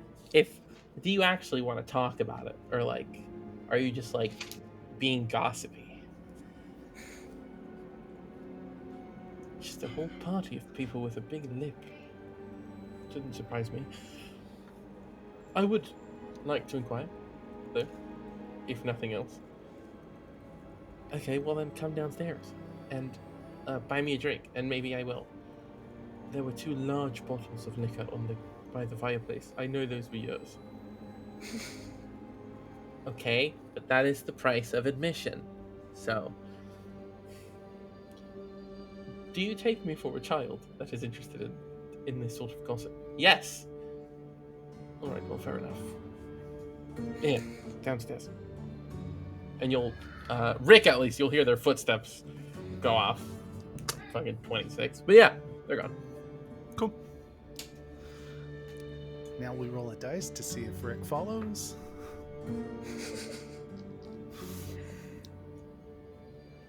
I mean, obviously not right away. It's got to be plausible.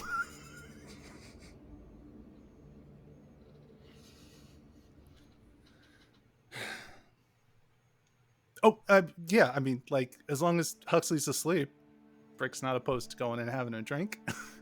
It's within character.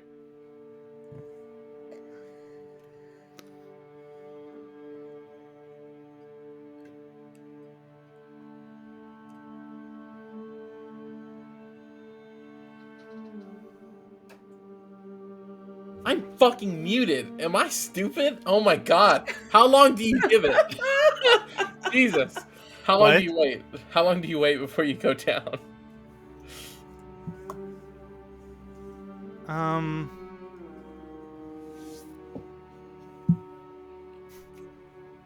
The smartass in me wants to go a non-suspicious amount of time, but there's no way. Rick's terrible at this.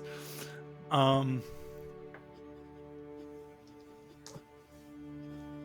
minutes. Okay. We let the dice decide. Sure. Are you trying to do so inconspicuously? Or... Okay. Rick doesn't ever enter a room inconspicuously. I gotta ask. Alright. But he doesn't, he's gonna go to the bar, he's gonna order a drink, he's gonna grab a seat. Okay. Are you looking out for them when you go down? Yeah. Okay, make a perception check. 12. Okay. Yeah, you can come downstairs, head over to the bar, and they're standing by the door, and Mel just has a little bottle of something in her hand. And they're there for a minute or two, Oh, okay. She steps out. No. And you can read lips, right? I can. Yeah. I'm guessing you're watching to see what she says. Yeah, I'd like to see if I could pick up the gist of the conversation. I imagine by now it's close to over, or the really juicy stuff has already been said. Okay. I just I'll want to keep an eye on Mel. I'll give you another perception check for that separately. Much better. 21. All right. From where you find your seat and where you're angled when you can see them, you can see Allura's responses to Melancholy. You can't hear them though from here. Sure. And it's like a couple pauses between. Well, my advice would be to go, if for no other reason. Oh. Well, why didn't you say so in the first place? Oh. Okay. Well, at least I'm not the only one. Don't get yourself hurt doing that, though. Okay? Alright. And she goes to leave, and then steps back for just a second before she actually leaves all the way. Is it too much to ask where the others? Right, thought so. Just curious. Well, good luck. And then she's gone. Okay. And then Mel will just make her way back upstairs. Cool. Okay. Rick's gonna finish his drink, probably grab another. This is his domain, right? He loves being in a tavern, so gonna just kind of take a quick look around. Not quick. He's gonna take his time. Sort of scout out the Lamia tavern. Try to pick out, like, fantasize a little bit about, like, if you were to pick a fight, who'd he pick a fight with? Who would he avoid because he's tired? Just stuff like that. The kind of things you do when you're drinking alone. Sure. Yeah. Yeah, I mean, plenty of colorful looking people in here. Though mostly kind of your average citizens of Emon that you've seen as you've gone to and from the city.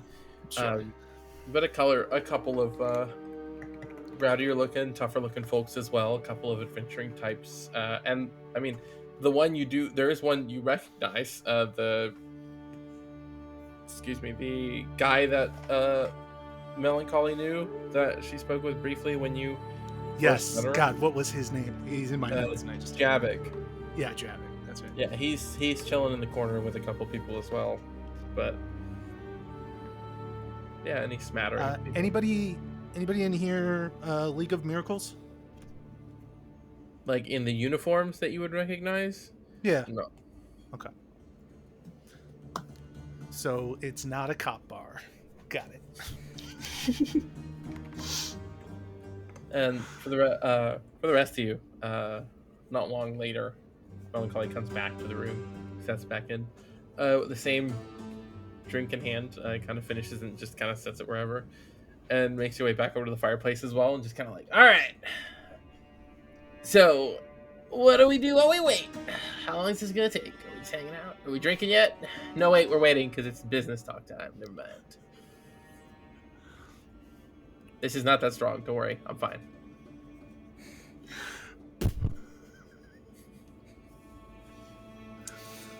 Yeah, I don't have any other way to communicate with her, so I just kind of wait around. Yeah, that's fair. Cool. Hour and a half later. Does anybody have any fives? Yeah. I mean, how do you guys pass the time as it goes by? While you wait. Nimbra's probably just continually working in their tomes, still jotting down notes about encounters, about going back and forth between their research tome and then some of the other more interaction tomes that they've had recently. Above table, Forgot I about really that. want I really, really, really want Nimra to play around a poker so bad.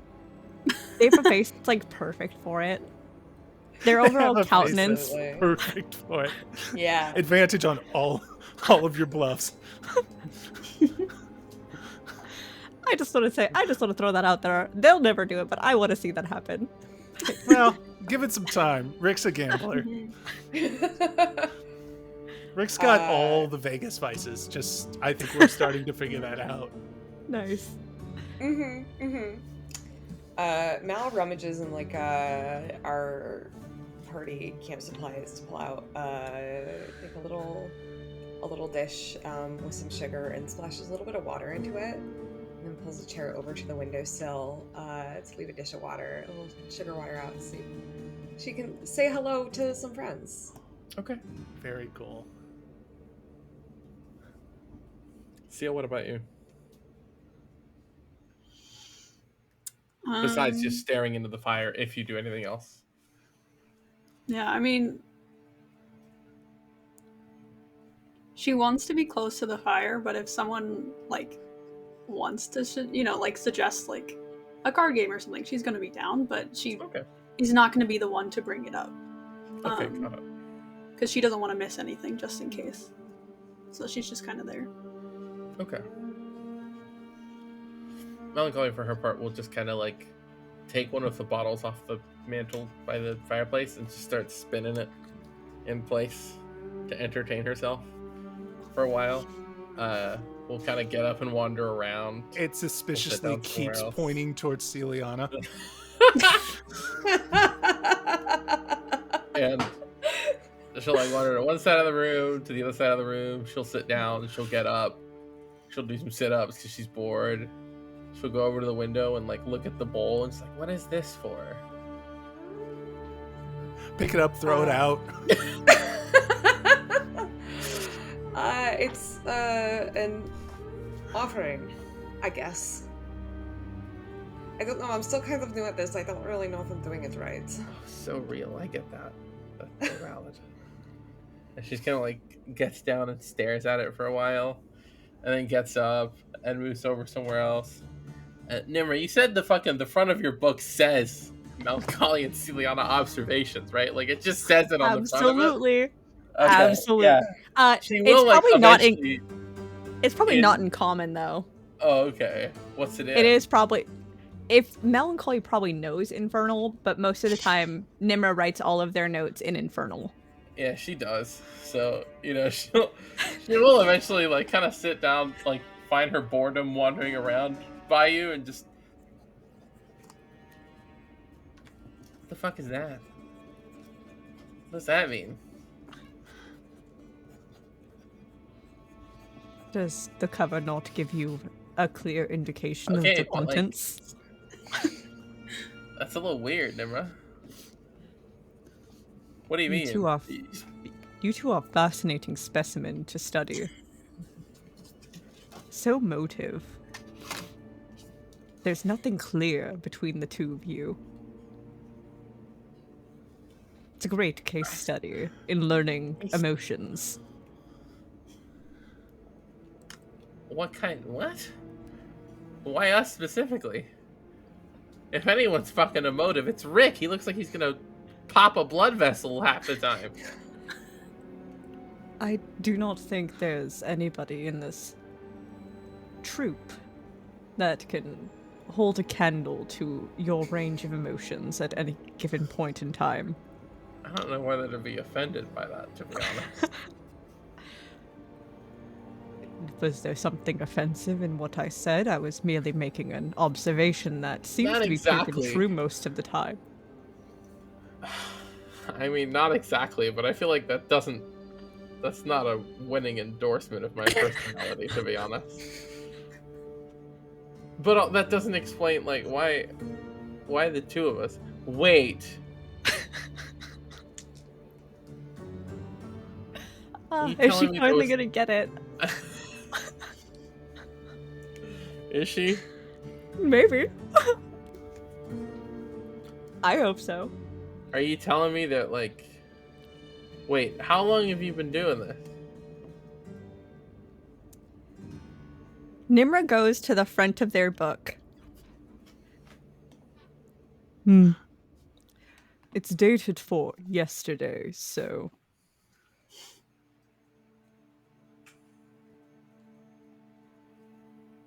What the hell happened yesterday? Did you just decide to do this? What did happen? Technically in-game, yesterday. It might have been a day or two ago. Yes, well, you started this Yeah, on the with night of the date, and so that was yesterday. Just clarifying, good, because I need to make sure I, the player, remember the dates.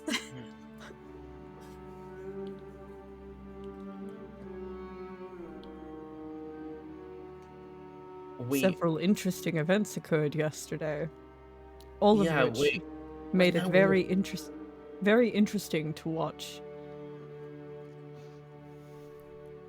Were you... Oh. I get it. You set up... You're the date ghost. You did that whole thing so you could figure out how to do it with Haster. I totally get it. That makes sense. Do what with Haster? Look, is this how if you want advice on that, you could just ask me. Okay? I'm afraid I don't quite understand. Okay. Devils are completely different. He has a completely different set of interests than either of the two of you. I'm more inclined to look at... Okay. Look. It's actually really easy to be normal. Okay? Just... She's so real for that. Just, like...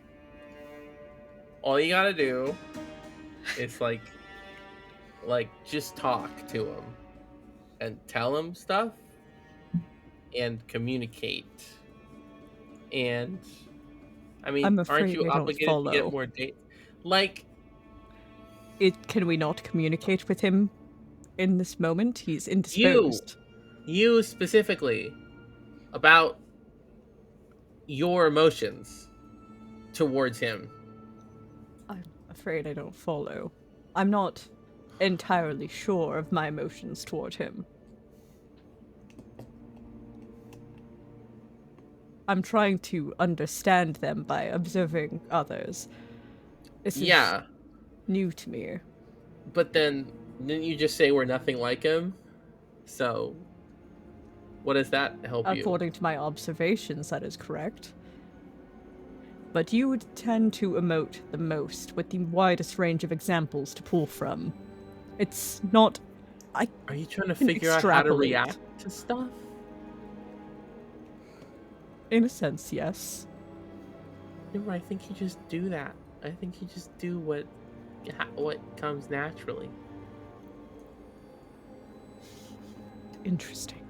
And then they're going to note that down. Okay. Now, do you have any examples on what naturally is? Oh my god. Okay. All right. Honestly, I mean, I guess just keep fucking writing in that thing. I guess that makes as much sense as anything else. I'm gonna go sit by the fireplace. Down next to Lucille and just kind of wait there for a while. And it takes another maybe hour and change. It's pretty late at this point in the evening, getting close to midnight. And let's see. Celiana, if you could roll me a D100, please. Okay. 84. Okay. And you kind of just hold for a while. wait.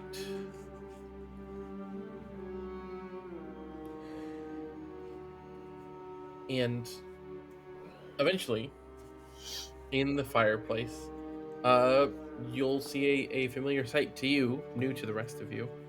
The coals kind of shift around and form a facial structure in them, and it kind of like adjusts itself as if it's like pulling itself through something, and just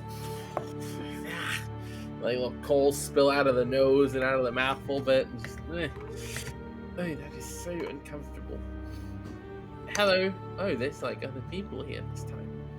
Okay, is this a group meeting? And that's what we're gonna call a break before we continue.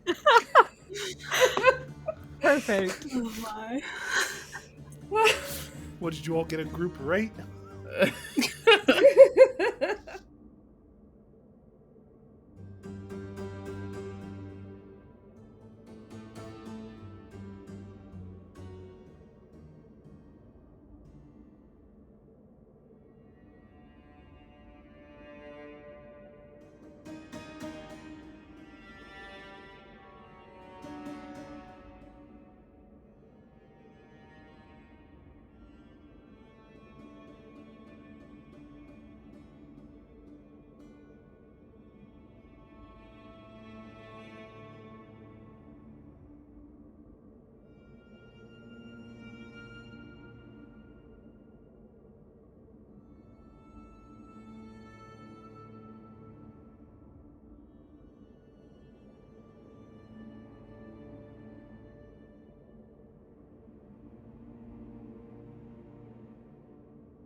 Welcome back. We're back. Welcome back after the break. Which As we was were. definitely just 10 minutes. Yeah, something like that, sure. We nailed it this time. Real. Mm-hmm. Now on this side of it, after having done a bit of your business in the city, met with Allura, and convened in the Laughing Lamia, and waiting some time to see if you could make contact with Celiana's sister Amara, her face has appeared in the fireplace of your room in the Lamia and come into view and taken notice of those of you gathered, in this case, Celiana, Melancholy, Nimra, and Mal. And we'll pick up right from there. There's a sight more people here this time. That's good. Maybe. You're all okay. Are you? You're all the crew, yes? These are your friends, right, Seal? I hope so. Most of them. You're not like taken prisoner. They're not like, we'll burn your face if you don't. No. Okay. All right. Not currently. Pleasure to meet you all, sort of, for the first time. I can't wave. It's just my face, but I'm waving. I do believe the specifics is that Miss Celiana is my bodyguard. Oh, you're a bodyguard. Okay, sure, that works. I think that suits you. Are you? Is that going well? You doing a? Yes, I'm sure. So, I'd say Okay. it's going to the best of our ability. well, that's better than it going poorly. So, I take it there's something specific, perhaps, to go over. Yes, because you're all here this time. Yeah, sorry. We kind of briefly mentioned last time, I think, or was the time before that? Just talking it out, seeing if there's anything that we know that you need to know, and what you Right. know that we don't. Right. So okay. I enlisted everybody because I'm not the smartest among our group, so maybe they will be helpful to have. Okay, understood. All right. Well, where should we begin? What has changed since we last spoke?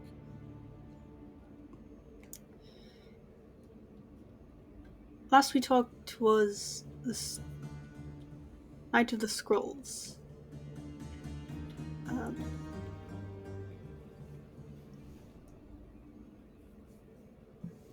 We have been on a bit of a journey finding other kinds of artifacts that we think that they're after. We're not sure why. Okay. Today, I don't know if there's been any change. Today we managed to stop a theft of something deeply magical and dangerous. I'm not sure if we've been told that the one in charge is a collector of sorts and likes these things, or maybe he's just using them for whatever this machine you talked about is. But I don't know if you've heard anything about a book or anything else. Not that I've heard of, but then what I hear about what their specific plans are is very few and far between. Tonight, at least, I haven't heard much of anything. But they haven't taken us out of our cells in a little while. So, I haven't had much of an opportunity to get topside.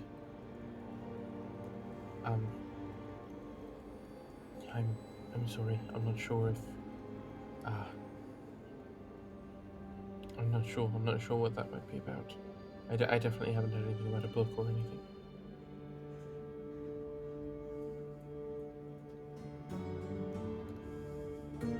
What about What's been going on there since the celebration and things? They haven't taken you out since, or just recently? No, just today. They did take us out that night. What was that? It's hard to keep track of time down here. 2 days ago, a day ago.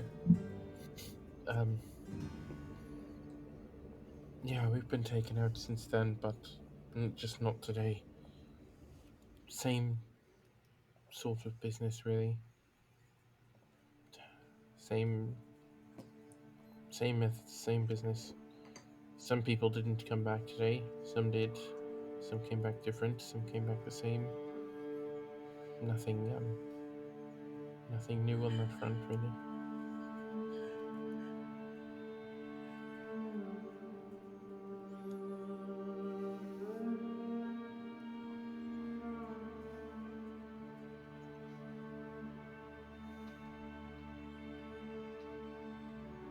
Have there been new people that you've seen? I don't think so. Not that I've noticed. They tend to move us out in batches, in sections.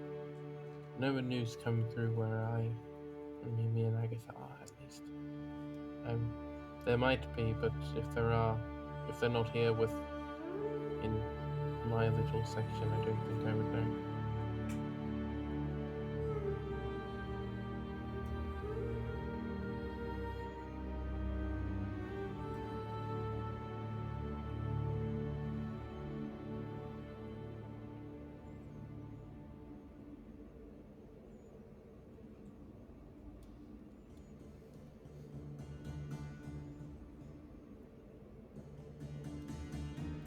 So just kind of looks to the group like, I don't know.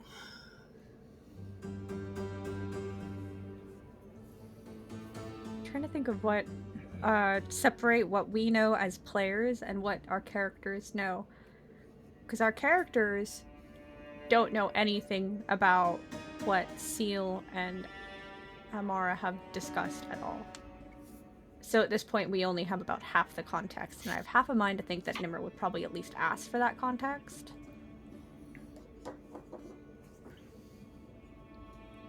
But they're probably not going to do it in a sensitive way.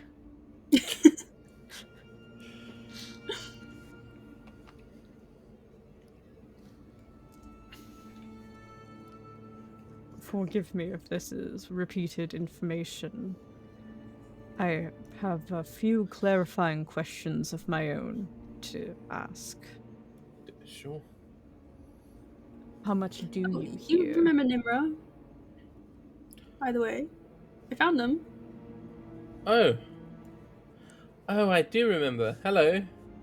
Yes. Oh, that was so long ago. You saved her life. That's pretty great. Funny. You two working together. Right. I was trying to find you, by the way. Took me a long ass time to get over there. And then, I didn't make it, but, I was on my way to ask you questions. Doesn't really matter now. You were on your way. Yeah, I was on my way. I got grabbed. Are On my way. there Didn't any tell us? questions? No. And, not that matter. No, I don't think. Bit late for that.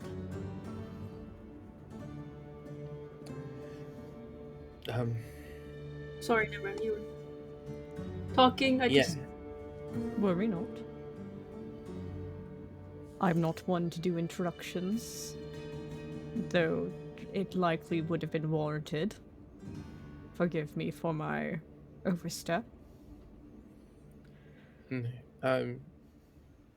You asked what I know. We don't know too much. I've been trying to keep an eye on. Well, yes, me and Agatha, Huxley's wife, we're in the same sort of cell block, I suppose you could say. We've been working together for a bit. She's the reason I can do this. but we've been doing our best to sort of keep track of their plans and see what they've been doing, and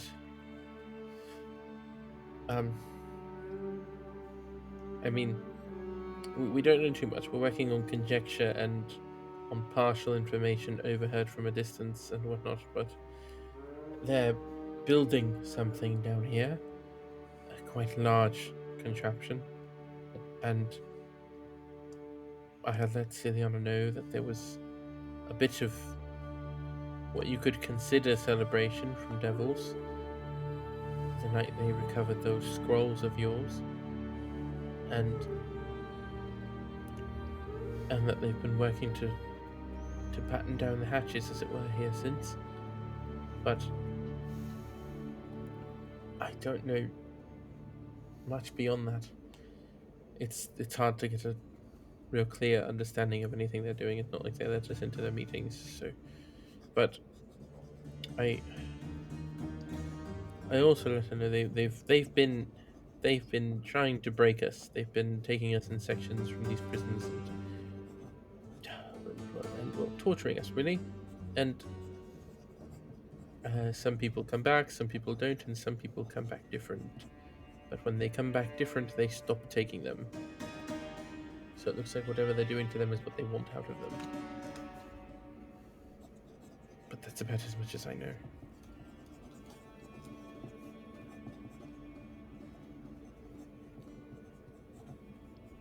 Has there been any increased guard present in the last day or so? Have you noticed more devil bodies? Not that I've noticed. It seems about the same as it's been for a little while now, from what I can tell at least.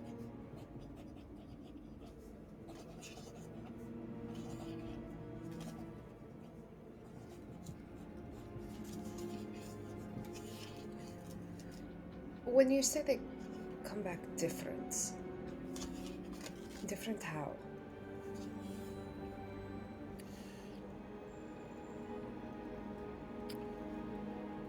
Typically, I didn't know at first if it was consistent, but it seems to be. They come back. They have these. They tend to have these scars on them, sort of dim, faint red scars, crackling like lightning. Sometimes on their arms, on their necks, on their backs, on their chests, on their legs. It's not always in the same place, but it's usually quite extensive.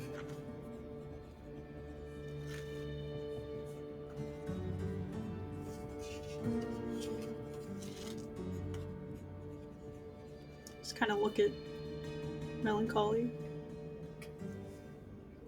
What? Something on my face? I mean, your scars are similar. I Oh, can only assume. yeah, I got those. What? And Was how it- did you get those? I had them for a long time. I got them when I died. Well, these people aren't dead, so that I don't know if that answers anything. I don't know, I never looked into it. I didn't really have time. You got them when you died, or Yeah, around the time? no, I didn't. I was pink and I didn't have them. I died. I woke up. I was gray and I had them.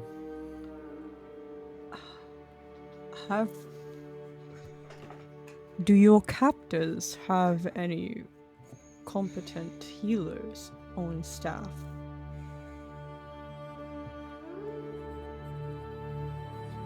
No, not that I know of. They sort of just leave us to heal on our own.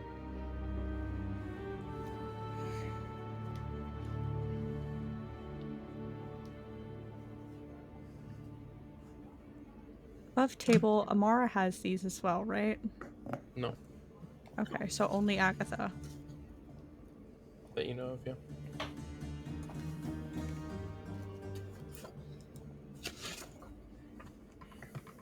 I'm Did trying to Agatha- look.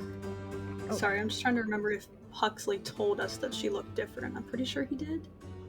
Huxley mentioned to Melancholy that the scars were familiar, I believe, was how he said it. He had the vision. Yeah, I don't think he specifically said that Agatha had them.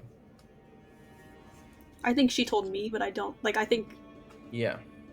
Amara told me, but I don't think it was mentioned for everyone. Okay, cool. Sorry. Continue. Yeah, that completely negates the conversation because Nimmer wouldn't know.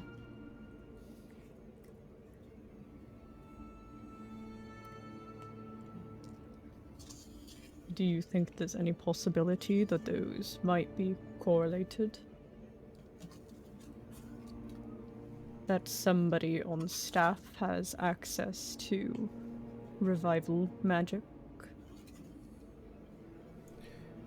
Not likely, the devils. They don't tend to work in that sort of magic. But, unless there's someone I'm not aware of, they haven't killed me, so... And when I'm down there, I don't really see anyone else besides the usual lot there doing their work, so I don't know who it would be if that was the case. This might be totally out of pocket, but, do we know if the League of Miracles deals in that kind of thing? In healing magic? Or in what? Saying this as Mal or saying this as Riza? Both. I heard the accent, so I assumed. Yeah, no, I was saying that as Mal. Healing magic. Can I do a revival. history check to see if Nimmer would know? Sure. Okay. 23? I mean, maybe. They deal in all sorts of arcane magic, but they're not particularly known for delving Okay. into what is typically the area of expertise of divinity. So you wouldn't assume so, but I mean, it's possible. They're very talented spellcasters, so. I'm just, if it's not the devils, or at least not their style, we know we're missing a piece.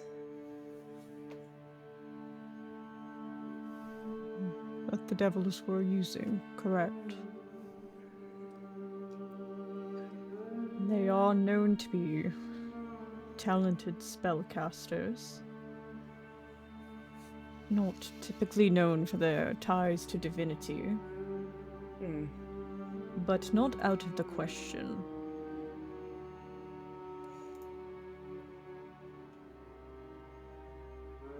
Oh.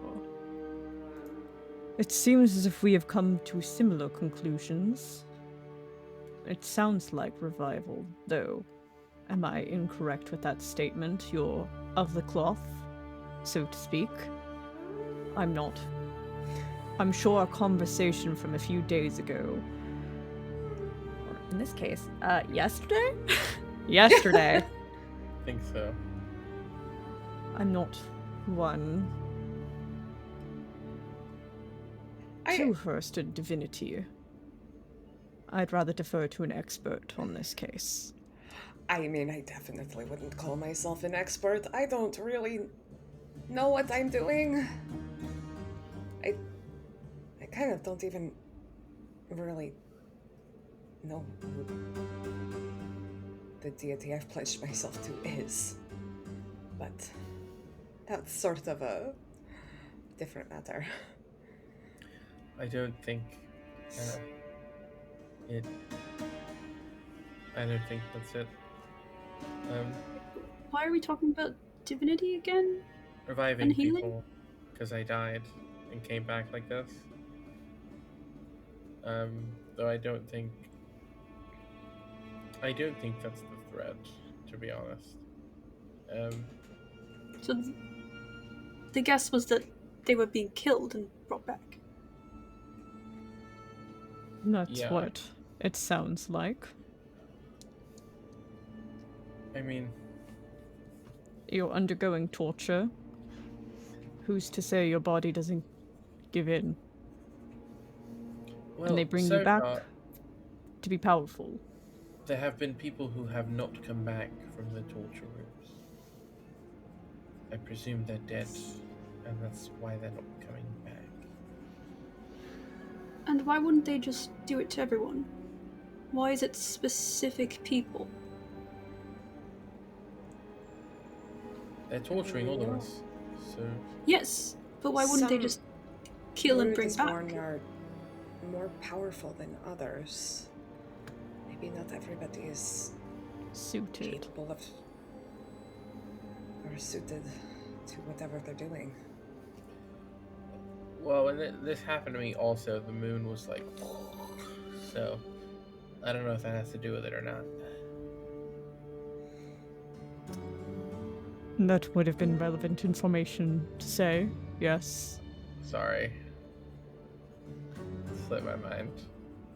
Is there anything else that you remember of the time that you feel would be relevant to mention? Not specifically related to these, no.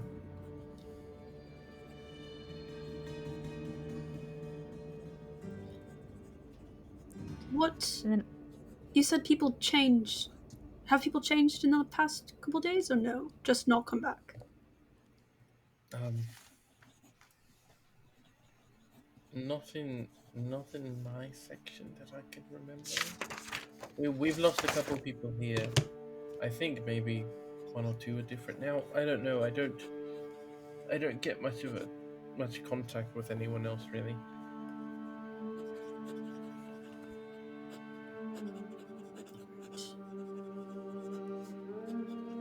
But I feel like they would have caught that pattern. Right? If it was just, oh, we need to torture people or kill people or whatever during some kind of Brutus thing. Well, we don't see the moon down here. Well, yes, isn't- but they're powerful. I mean, maybe. They've got agents everywhere. We just killed like 200 of them in the past week.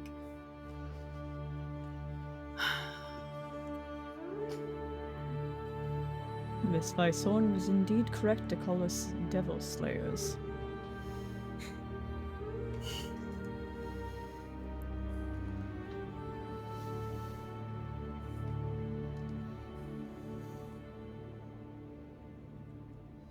I know they're devils, but it's a ridiculous amount of torture for them to just be guessing at time. If it was if they were guessing what day or time there was a flare, why would they need a whole group? Again, it was as Mal said.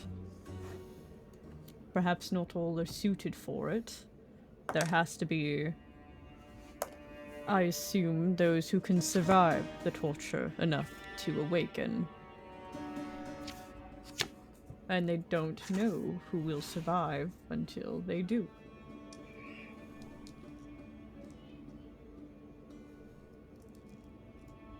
And you said they don't touch the people who have changed. Right? Yeah, once they're like that, they sort of leave them in their cells from then on.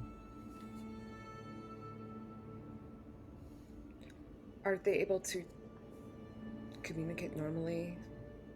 Eat and sleep? Yeah. And Agatha's fine. She's like that now. She's been fine since.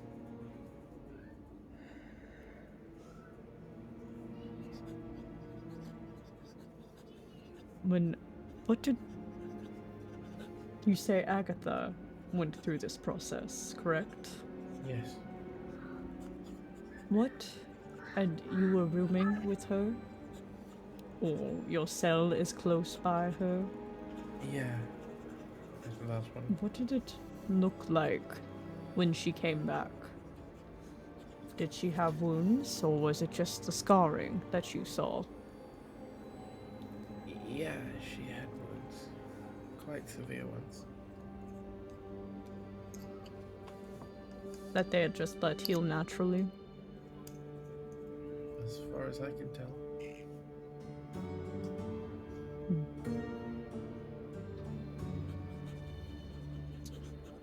I wonder if your suffering is what makes this power stronger.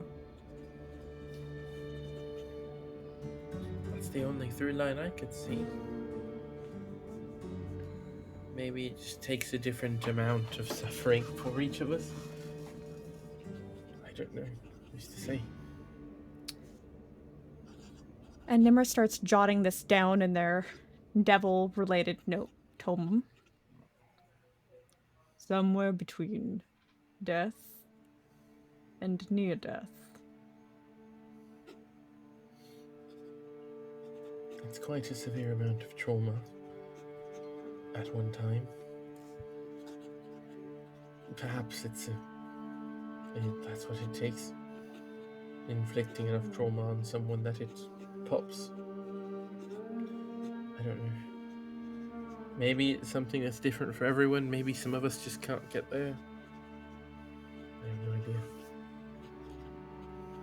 Do the other prisoners outside of yourself and Agatha speak at all? Is there camaraderie? Bonds to be made? Any bit. idea of... Are you magically inclined? I know a little bit of magic. Not a great deal, but some. Not anything. Trained or innate? A little bit of both.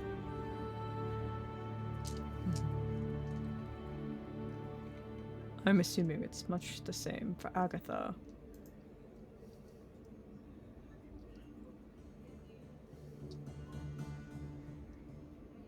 I wouldn't know with her at least. Above table, we know that, we know outright that Hux gets his magic from Aggie. Yeah. He's said so plenty of times, yeah. Yeah.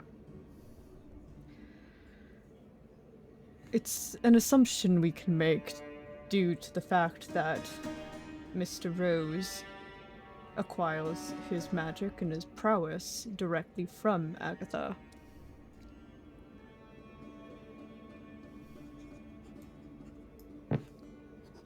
Do any of the other prisoners, those with you, if you've spoken, seem to be of the similar persuasion, or... Because Miss Melancholy, you were also magically inclined. Yeah, that doesn't really have to do with it, though, I don't think. Because, like, I mean... The only through line I see between me and them is that, like, I mean, it's quite traumatic to die. That's a lot of trauma. But not to kill everybody someone. comes back. Well, my specific situation was kind of different. I didn't come back because of, like, okay, nobody freak out, but like, I mean, someone brought me back, like a big scary guy brought me back. But like, we dealt with that guy, and like, it had nothing to do with this. I don't think. I didn't figure anything out. I didn't learn anything about this. I don't think he had anything to do with this. I think it's more likely that the trauma of dying is what did this to me than anything else. But it's are you pretty certain scary. That's the only... You're certain there's no other factors that we can't rule out without a shadow of a doubt? I mean, I don't guess deal not with uncertainties. I guess not that sure about it, but I don't see anything else about it that has anything to do with it. And perhaps my line of thought does not have anything to do with it. I'd rather consider all of our options before drawing a conclusion that may not be correct.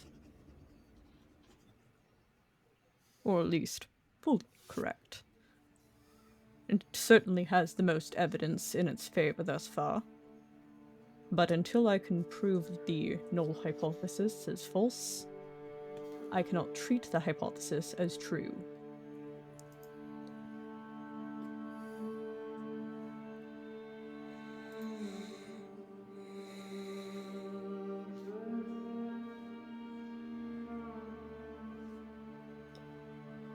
This might be a long shot, but has there been any mention or whispers about something called the Sightless? Not that I know of. I don't think so.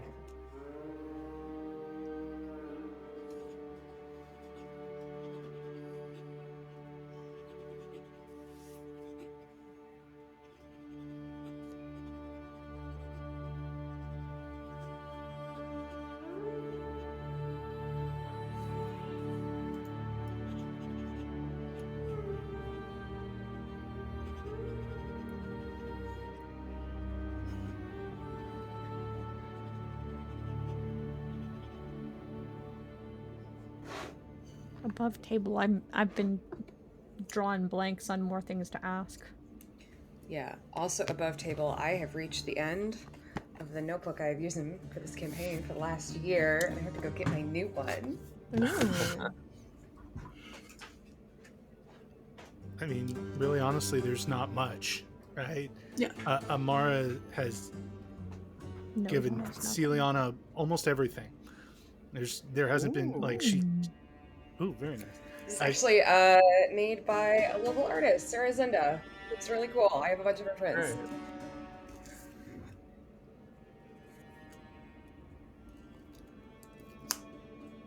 Yeah, I mean, there's been no, as far as I can tell, there's been no new threads through this whole conversation. I mean, no, we haven't gathered anything new from Amara.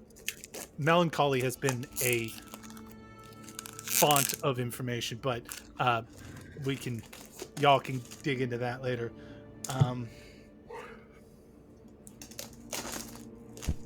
We have I mean, like a couple of assumptions that we can sure that follow. we can pull on, absolutely.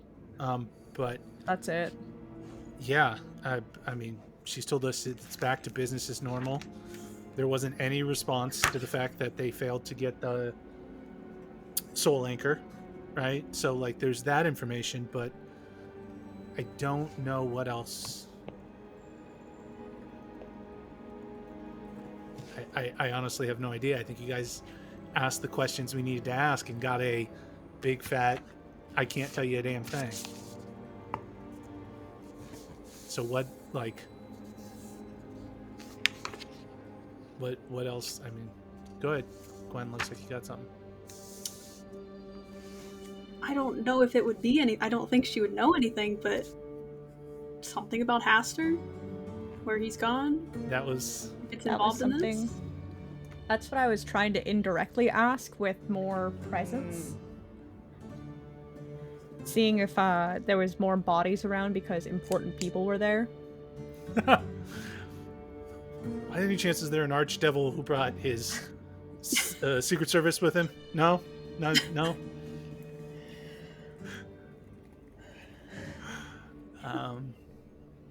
I mean, yeah, the scars were a big one, which we don't have an answer on because she can't tell us anything.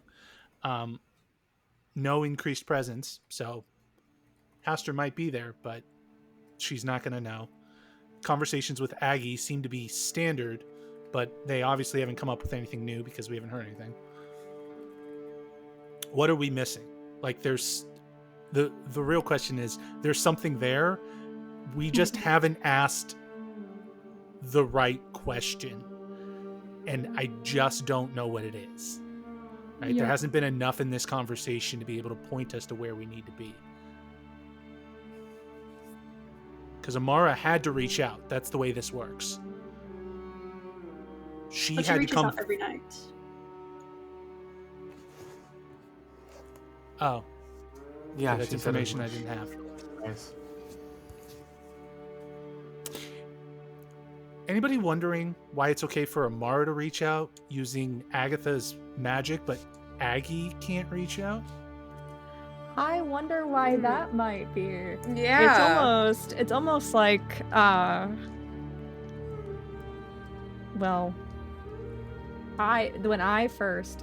this is fully above table and fully conjecture. But if I'm cool to say it, that is. Let me see what I wrote down specifically. Is it Aggie's magic? I always assumed it was hers.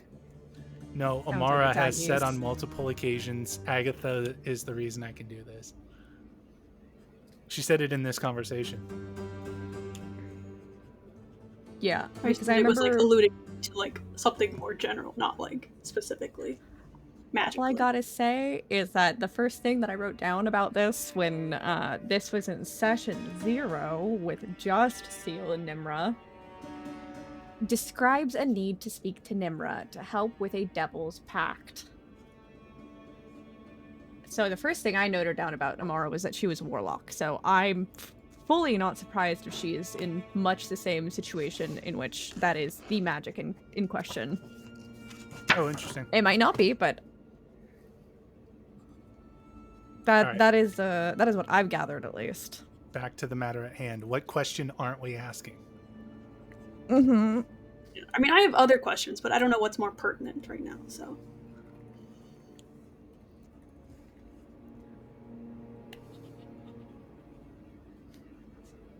All right.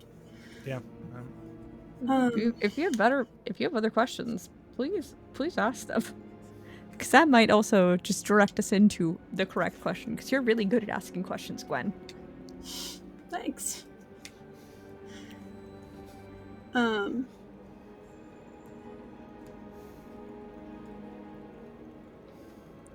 There was a period of time,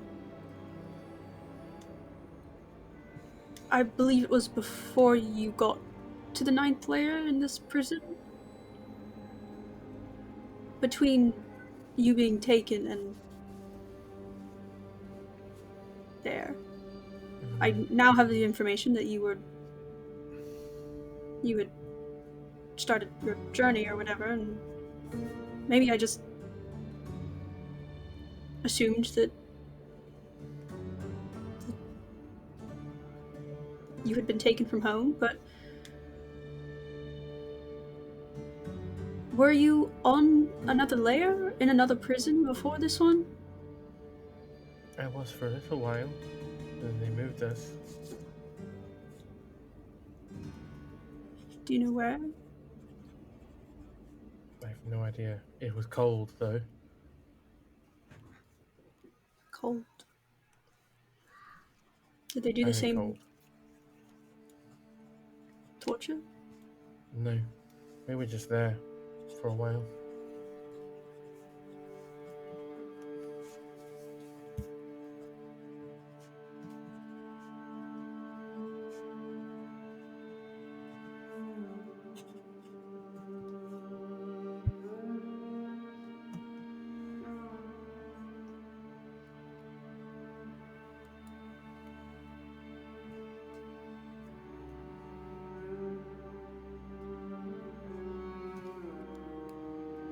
Great.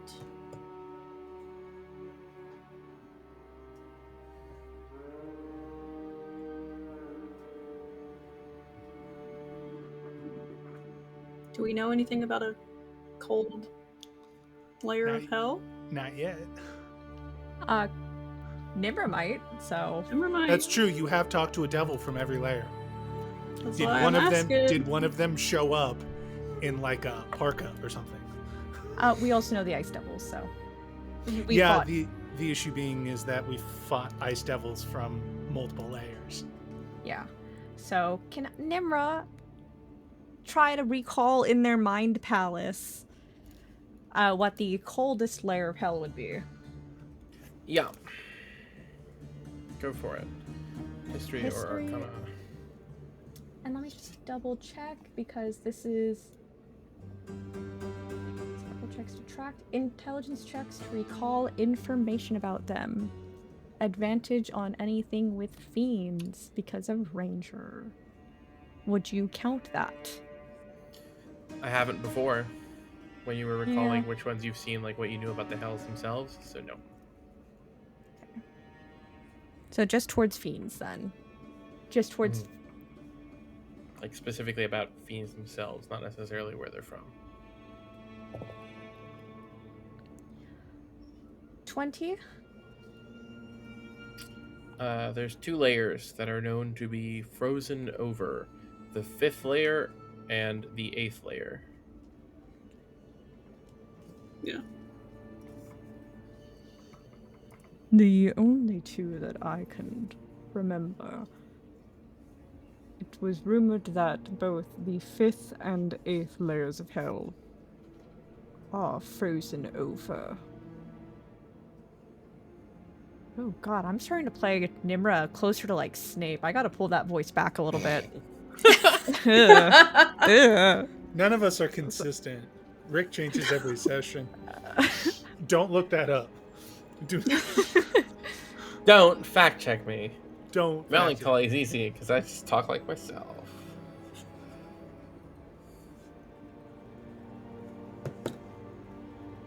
So that makes sense. We were told we would probably have known.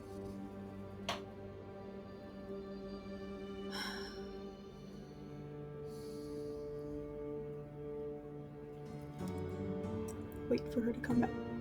I'm here. Keep going. Oh.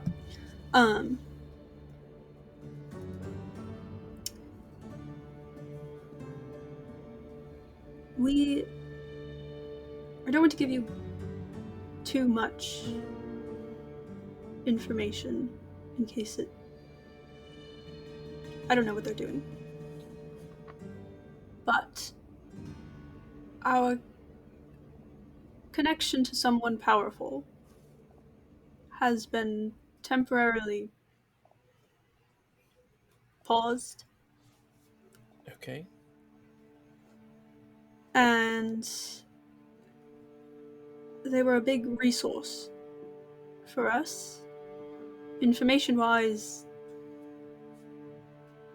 magically, in every way, really. But I don't know if it's connected, but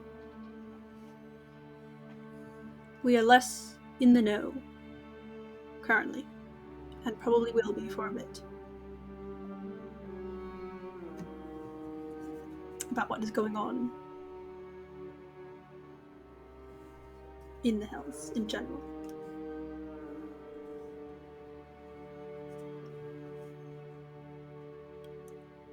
I mean, I'm not exactly very well versed on what's going on in the hills either. I don't really know anything beyond the walls of this place. I'm just letting you know. Yeah, I haven't, like I said, I haven't seen much change here.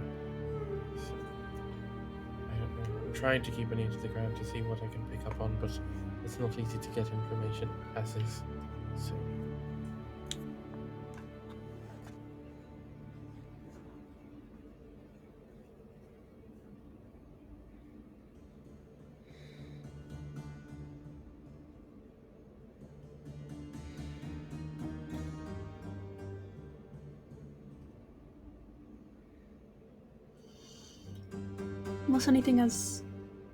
Unless anyone has anything else for the group, might be nice to just, while you have the time. Yeah. No, that's fine. Sorry I can't be much more use. That's ridiculous. Would you like some privacy?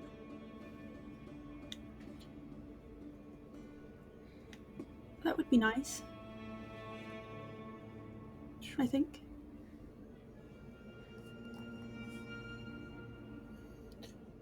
Yeah, I'd appreciate it, I think, also. Yeah, of course.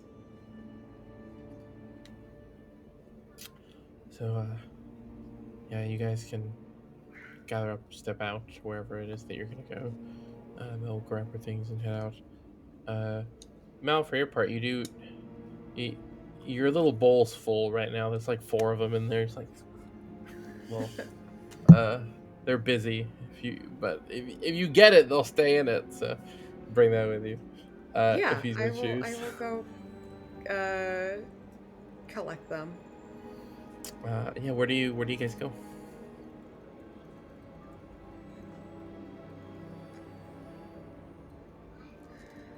Huxley's room, or like, do we go down Are to wait? are we sleeping, or are we getting crazy, or not, or just staying awake? We don't have to do that.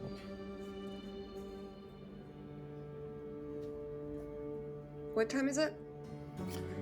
Late, probably after midnight at this point.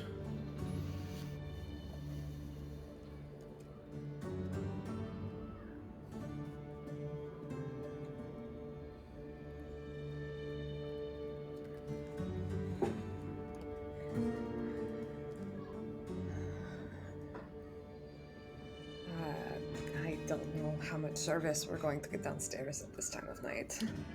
Yeah, true. Probably right. We Well, could go outside and get some fresh air, or we could just head to bed. sure. Why not? Staring at the sky is nice. She'll head downstairs. She'll make her way outside. Yeah, I'll go as well, cradling my little dish of moths. Okay. Nimmer, what about you? I see no reason. Well, no. I don't think they will follow. I think they're gonna go to where Huxley is asleep and just peace and quiet. Rick, what about you? What are you doing? Well, Rick did finally return to the room. What he did is going to be pretty heavily weighed upon by the answer to this question, which is, as a group, what did we do with the arcane core? Huxley took it. Okay. When Rick returns to the room, without waking up Huxley, can he spot and retrieve the arcane core? Like, is it out, or do we think it's buried? It's probably buried pretty deep into Huxley's bag, huh?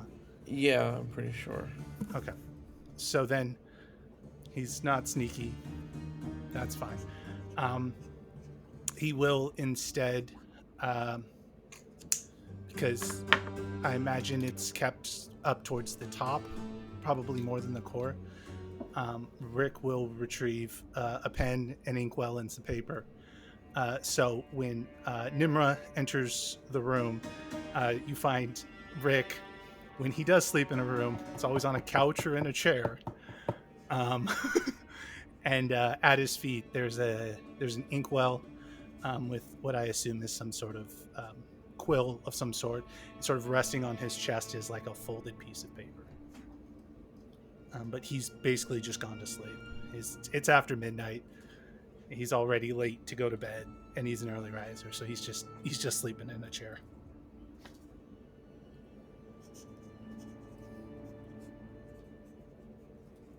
I guess. You said that you just left the piece of paper on your chest? Yeah, it's been folded up, and he's kind of like sleeping with it. He's like holding it against his chest, and he's kind of sleeping with the piece of paper on his chest. I mean, if it's folded up, I don't think Nimmer would actually try to look at it. So I think they're just gonna sit down wherever is available and work on their work until they're asleep. It is important to, just so we can make sure that the scene is set correctly. It is peaceful. They are both asleep.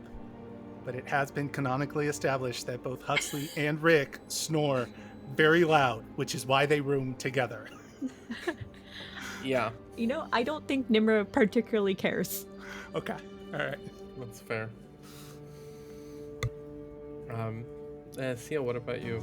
What do you talk to more about while you guys are together?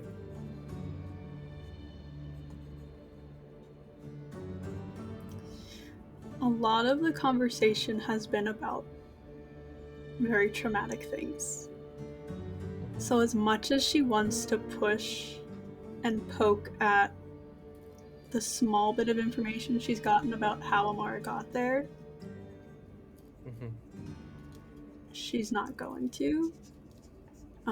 I think they'll just, as they have before, reminisce and tell stories and plan for eventualities. Yeah.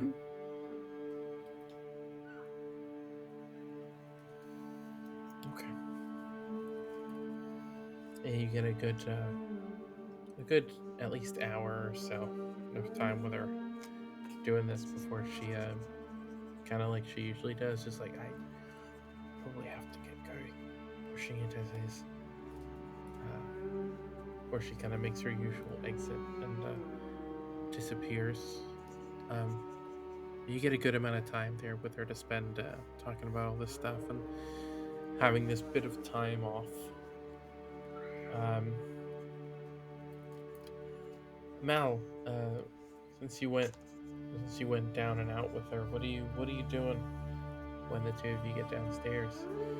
Mel, for her part, just kind of like finds like a bench to sit on and just kind of like staring at the sky for a little while, like silently. But that's her first spot. Yeah, I absolutely join her on the bench, post out, legs folded up underneath me, sort of curled up, and I give one of the moths a little scritchy scritch. What's with the moths, by the way? You know, I'm trying to maintain some kind of relationship with, you know, the big guy. Oh, right, you got like a whole thing. Yeah. Yeah. What is it? Is it like a god? Which one? That's sort of really unclear, actually. He came to me when I needed help, and he's been there since when I've needed him. That's good. It's good to have an ongoing relationship with something like that. Yeah, I think so. Things are, I feel more prepared than I did before, you know? Sure. A little more useful. Did you ask for that help? Or did it just sort of show up? Not in explicit terms, but I was in a place where I really needed it. So when it was offered, I took it.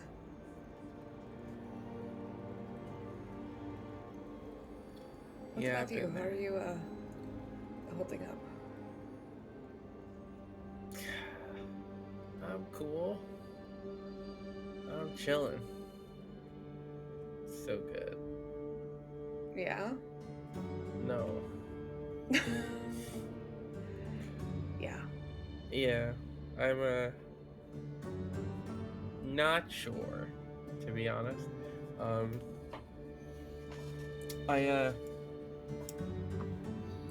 Yeah, I don't know. Questioning a lot of decisions lately. Not recent decisions. I'm pretty good with where I'm at in a literal sense, like in an immediate sense. Old decisions, I guess. What did the loader wants to talk to you about?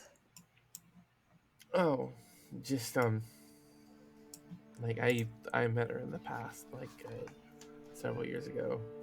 So just mostly curious about where I was at. I didn't know her super well or anything, but Because of your sister? oh no, nothing to do with her. I don't think she's even aware of our specific situation.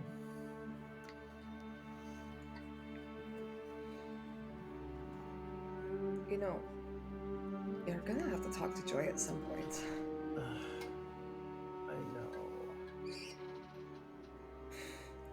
I know.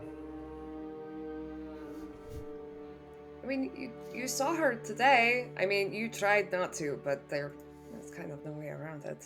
That wasn't so bad, was it? I just... Like, it's been such a long time that I'm, like, almost 100% sure that she knows everything already. So, it's like, when I left home, I was like, Mom, you cannot tell my sister what happened. But then I stopped talking to my mom, too, so I don't think there's anything that kept my mom from doing that anyway, so... And, like, she knows how to, like, get stuff out of me, and I don't really want to deal with that. So.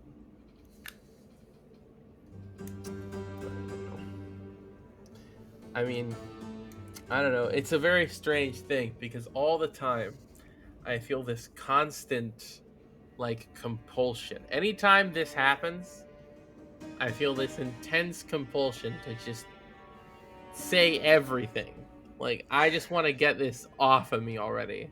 But, like, then I don't do it, usually, you know? So, I feel like I'm just looking for an excuse, but I don't like the excuses I've been given, so who knows? I don't know. No, I get it, I think. But, Do you think? Why do you think? it's hard to go through something like that and not have any place to let go of it. And Like what? I don't know, any kind of trauma, anything that separates you from the people you love. And it's not always common to have family who loves you the way you are, no matter what. You should... I mean, I'm not the person to tell you what to do, but... I mean,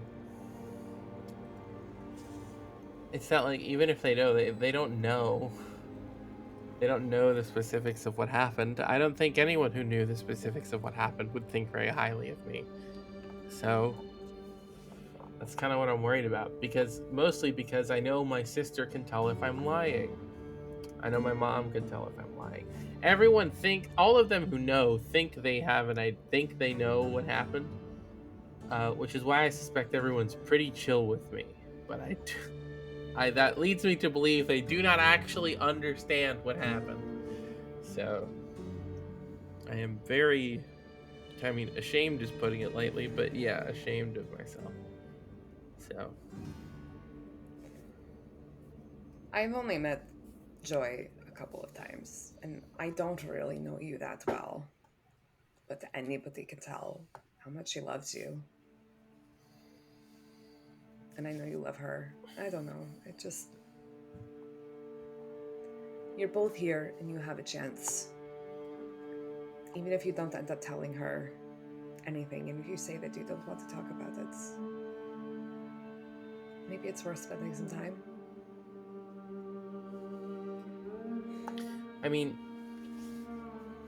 if you did something like super fucked up, like super bad, right? Would you want to tell, like, I mean, I don't know, I guess Felix, because I don't know if you have like a sibling or like what your deal is with your parents, but like, would you go to Felix and be like, Felix, I did this awful fucking terrible fucking awful thing? Or like, would you not be afraid of what he'd think? Because I mean, yeah, of course. Well, yeah. But I guess I get it, because I'm also inclined to be like, well, Felix wouldn't care. Felix would still love you, so like, I guess I get it. I guess I get the reverse side of this whole thing. Yeah. Who knows? I don't know. I don't know if it's smart. I I got a lot of people I gotta answer to. I got a lot of shit I gotta deal with, you know. So I'm always indecisive. But it's like I said, I have this compulsion to tell someone. Like, I gotta tell somebody something because I haven't told anybody anything for so long that I'm like fucking going crazy because it sucks being the only person who knows. And I also feel like I need to tell somebody because I need to answer for this. But I don't know. Telling someone who wouldn't judge me feels like a cop-out. You could tell me. I could tell you so hard right now. I could so do that. Do you have like a spell that'll make me tell you? Can you do that? I might have something. What do you think? I don't know.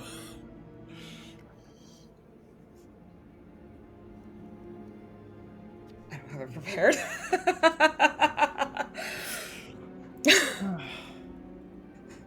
I think it's probably better if you do it yourself. Look, you don't have to. I know.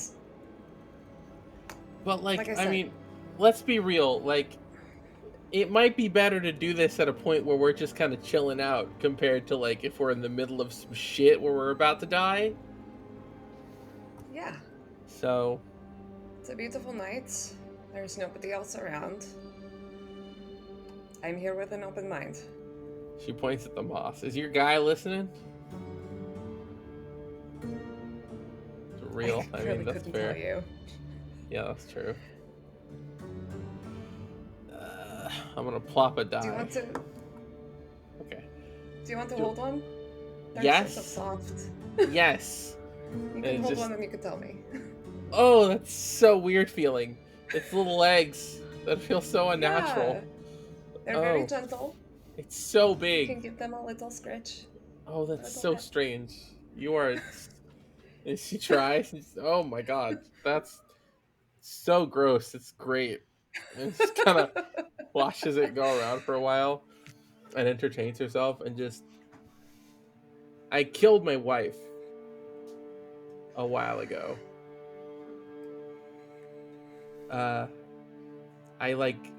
I burned her to nothing. I burned the whole house down in the middle of a drunken argument because I was afraid of commitment because she proposed to me and then I got a severe drinking problem, afraid of what that was going to be, and then I freaked out, and then I came home and I was really fucked up and we started arguing because it was the night before the wedding, and fire came out of my fingertips in the middle of it, and I burned her down to a skeletal corpse, and I burned the house down to nothing, and they buried a body they couldn't recognize. And everyone just assumes that I was drunk and I knocked something over. So some people do kind of treat it like my fault, but they don't actually know that I just kind of very directly killed her before the house had even caught on fire. So I don't think any of them know that part. So I think I get why that would sit pretty heavy. Yeah. Little bit. I have to ask, did you mean to do it? Did you initiate the spell on purpose, or did it just...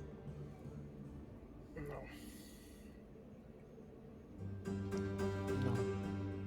I don't know what I was so afraid of for so long. But I mean, maybe it's just hindsight, but I don't think I would have rather have been anywhere else than with her right now, living the life we were supposed to live. A very simple one,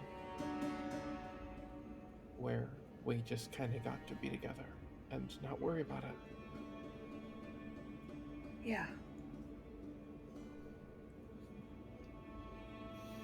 No, it wasn't on purpose.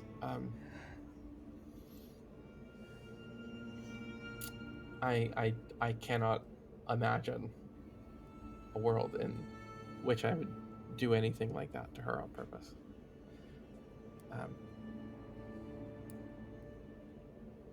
Yeah, I've been chasing answers to that for a long time.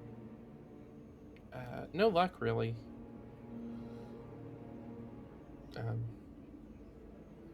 Yeah, that's why I left home, and that's why I changed my name, and all that stuff. That's why I don't want them to know. Yeah, that seems pretty understandable. Okay, she's gonna insight check you, and Okay. you're just gonna roll okay, because she Alright. wants to know if she can see in your face whether you think less of her now or not. So I guess I'll say, if you do think less of her, roll a deception. If you don't, roll persuasion. Don't tell me which unless she gets higher than you. I'm gonna roll her insight. Oh, it's okay. Not too bad. What's her bonus? Okay. She got it. What'd you got? She got a 22. I got a 28. Okay. All right. Okay. So she can't tell. Okay. Shit. Okay. Yeah. She'll kind of just sit back a bit and just kind of put her hand down, let the moth walk around for a little while.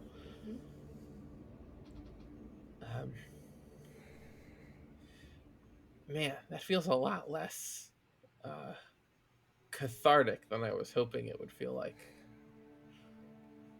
Sorry if that was a lot. No, it's okay. I'm not really the person you need to hear it, but it's practice maybe? Who do you think needs to hear it? No. What? I mean, we were just talking about it. The person you need to tell is your sister, your family. That's... Yeah, I guess. Look, I don't know you that well, but you really don't strike me as the type of person who would do something like that without some kind of extenuating circumstance or outside reason.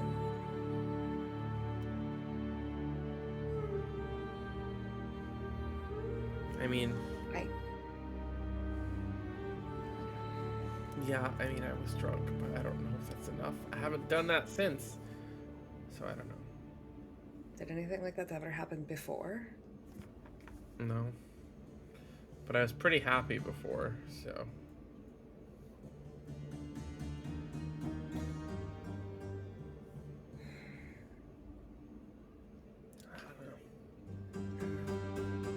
I'm sorry. It's really awful. I'm sorry it happened to you. Yeah. It didn't happen to me, though. I'm still alive. I did die, and then I got to come back, which seems like a real shit deal, to be honest. I don't even know where she is. Where do you think she is? I'm too afraid to find out. I don't know. We weren't particularly devout people, so... And in the grand scheme of my life, I didn't even know that long, I guess. So... I don't know. Maybe you'll find out. I don't know. Ah, this really sucks. I was hoping that would calm me down so much I could go to bed. I don't think I can, so that sucks. Thank you though for trying. Yeah. Anytime. And just whatever you do, do not do this when you're in an emotionally volatile state, okay? I have come to figure out this is the trigger. You gotta put your hands together like this. So, I don't know if we're the same kind of tiefling or not, but just pro tips: if you get in a Nope. fight with Felix about something, it's very morbid, but if I don't talk like this, I will walk off a bridge. So Yeah, for sure. But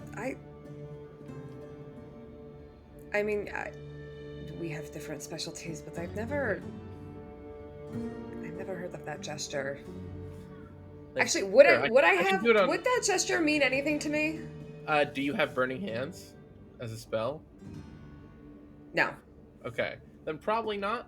I mean, you can Okay. make an Arcana check to see if you might recognize it, but I mean, you're not super magically trained, so maybe not. I can show you. You want to see? Maybe not. Okay. He's disappointed. All right. Look, if you're still feeling keyed up, do you want to maybe go for a walk or try to work off some of the energy? I mean, are you tired? Not really. It's You been a wanna- long day. You want to get like wasted? It's been a really long day. Yeah. Yeah. Yeah. Actually, you know what? Yeah, I kind of do. Yeah. Should we do it like out here? Should we go back into just fuck it? Like, it's right here. What's the worst that could happen? Here's fine. Let's do it. Okay, sweet. Wait, I need to go get the bottles. I left them upstairs. And run upstairs to get them. I come back down with 2 very large. She's like, excuse me, I'm sorry, in the middle of a serious conversation with Amara still. Don't mind me. Yep. Good luck. You guys are so cute. And then she'll leave. And come back downstairs and just take one. And clink me. Just the whole bottle. Just clink. Clink. Sweet. And then just pop a cork off and immediately down as much of it as she can and spit some of it out because it's a lot and just race you. Awesome. Great. Okay.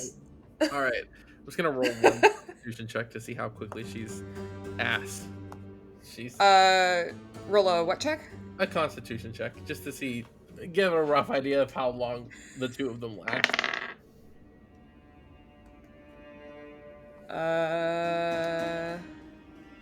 That's a 13. Okay. So, you get a good couple hours in, finishing these bottles out, and by the time you're both completely, like, stumbling, like, you can not walk straight anymore, hardly know where you are, you've wandered away from the Lamia and all don't know where you are in general, and at some point she just kind of like will grab onto your shoulders as she's like slowly slinking down to the ground and just okay, we need to give Me. you a whole big fucking wedding. You need a big wedding ceremony, a big whole thing. We need to get everybody together and go. How's the song go? Like bum bum bum bum or whatever down the aisle. Something like that. Yeah, a whole big wedding with like all Do you 5 think- of the people I care about. Do you think would Felix wear the dress or would you?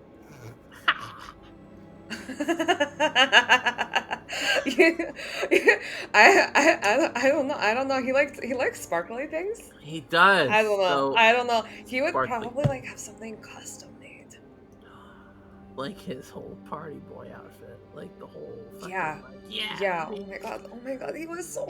Felix is so hot. Oh my god. Whoa. I can't even stand it. Whoa. Like grabs your face. Whoa. You're getting crazy. That's so true, though. I've never heard you say shit like that, which is surprising. You're remarkably, like, straight-laced for, like, what are you, like, 18? I forget. 21. Excuse you. Oh, okay, alright. You're mostly, that's still, I am an adult. you are, like, surprisily straight-laced for a 21-year-old, to be honest. Maybe it's just me. Like, I don't know. I did like the highwayman mercenary thing for a little while, but that was kind of tough. boring. Like, that was real It was tough, kind of though. boring. Real tough guy thing. Like, no, because like I mean, Like, if I'm walking around with a fine piece of ass on my arm like that, I'm gonna be like, you see this? You see this thing? It's mine, and it's fucking hot. Like, that's what I'm so obnoxious though about it. Oh my To god. be honest. Should I call him? Yes. Call him. Call him and wait. Can he? Does he know magic? Can he like project images mentally? You could be like, "Hey, babe, pics now." I don't know if he can do that, but he could probably invent a way to do that. I'm pretty sure. He's so smart. Did you know how he's so smart? He's so hot and he's so smart. That's crazy. And like honestly, he's kind of too good for me. But you know what? I'm not gonna tell him that. No way. You're both. I'm like so fishing, sort of unsuccessfully, into my belt pouches, looking for my the stone. sending stone to be like. Okay, get it out. Get it. Put it on the ground. Shit. No, it's in the other one. I pull it out and I activate it. Jesus Christ! What time is it in Ank'Harel? In Ank'Harel, probably. I mean, it might not too bad. It might be a little early for him, but not the worst. At this point, because it's like it's like the middle of the night now. So nice. He's probably awake now. I think. Do it. Who cares? Wake him up. Everyone. Yeah. Everyone is always at their horniest in the middle of the night. Now is the time to do it. Yeah. I fumble it out. Fumble it a couple of times, manage to grab it in my hands, and I slap it to activate it. What do you say? Babe, are you awake? Babe, are you up? And as established, I think in the past, it is like a speakerphone, effectively, unless you decide otherwise. So like, it will kind of come through in this fucking back alley in the middle of the street at like 3 a.m. Hello? Hi, babe. I'm awake. Woke up a little bit ago. What's going on? How's it hanging? Are you guys okay? Yeah, we're fine. Everything's great and They're fine. so great. They're so great and fine. Well, I forget. Did I say that it works like that? I forget. Do you? I will decide. Did I? It's open. I think. Okay. That it was open. Okay. Yeah. Oh, I can hear your friends. That's good. Are you guys having? Isn't it like really late, like the middle of the night over there? Oh, are you guys partying? Yeah. You guys going crazy? Having a good time? Yeah, it's been kind of a day. So like, we just wanted to like have some fun and relax, and I miss you so much. Oh, I miss you so much too, actually, thinking about you, actually, all the time, like I always do. It's what I think about you all the time. They're thinking about how hot you are and how they want to fuck now. And she just kind of 2 thumbs up.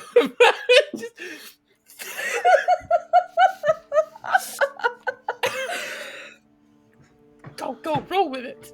And he just, okay, are you, I think, okay, I mean, this isn't the first time I've heard you like this, so I kind of get what's going on.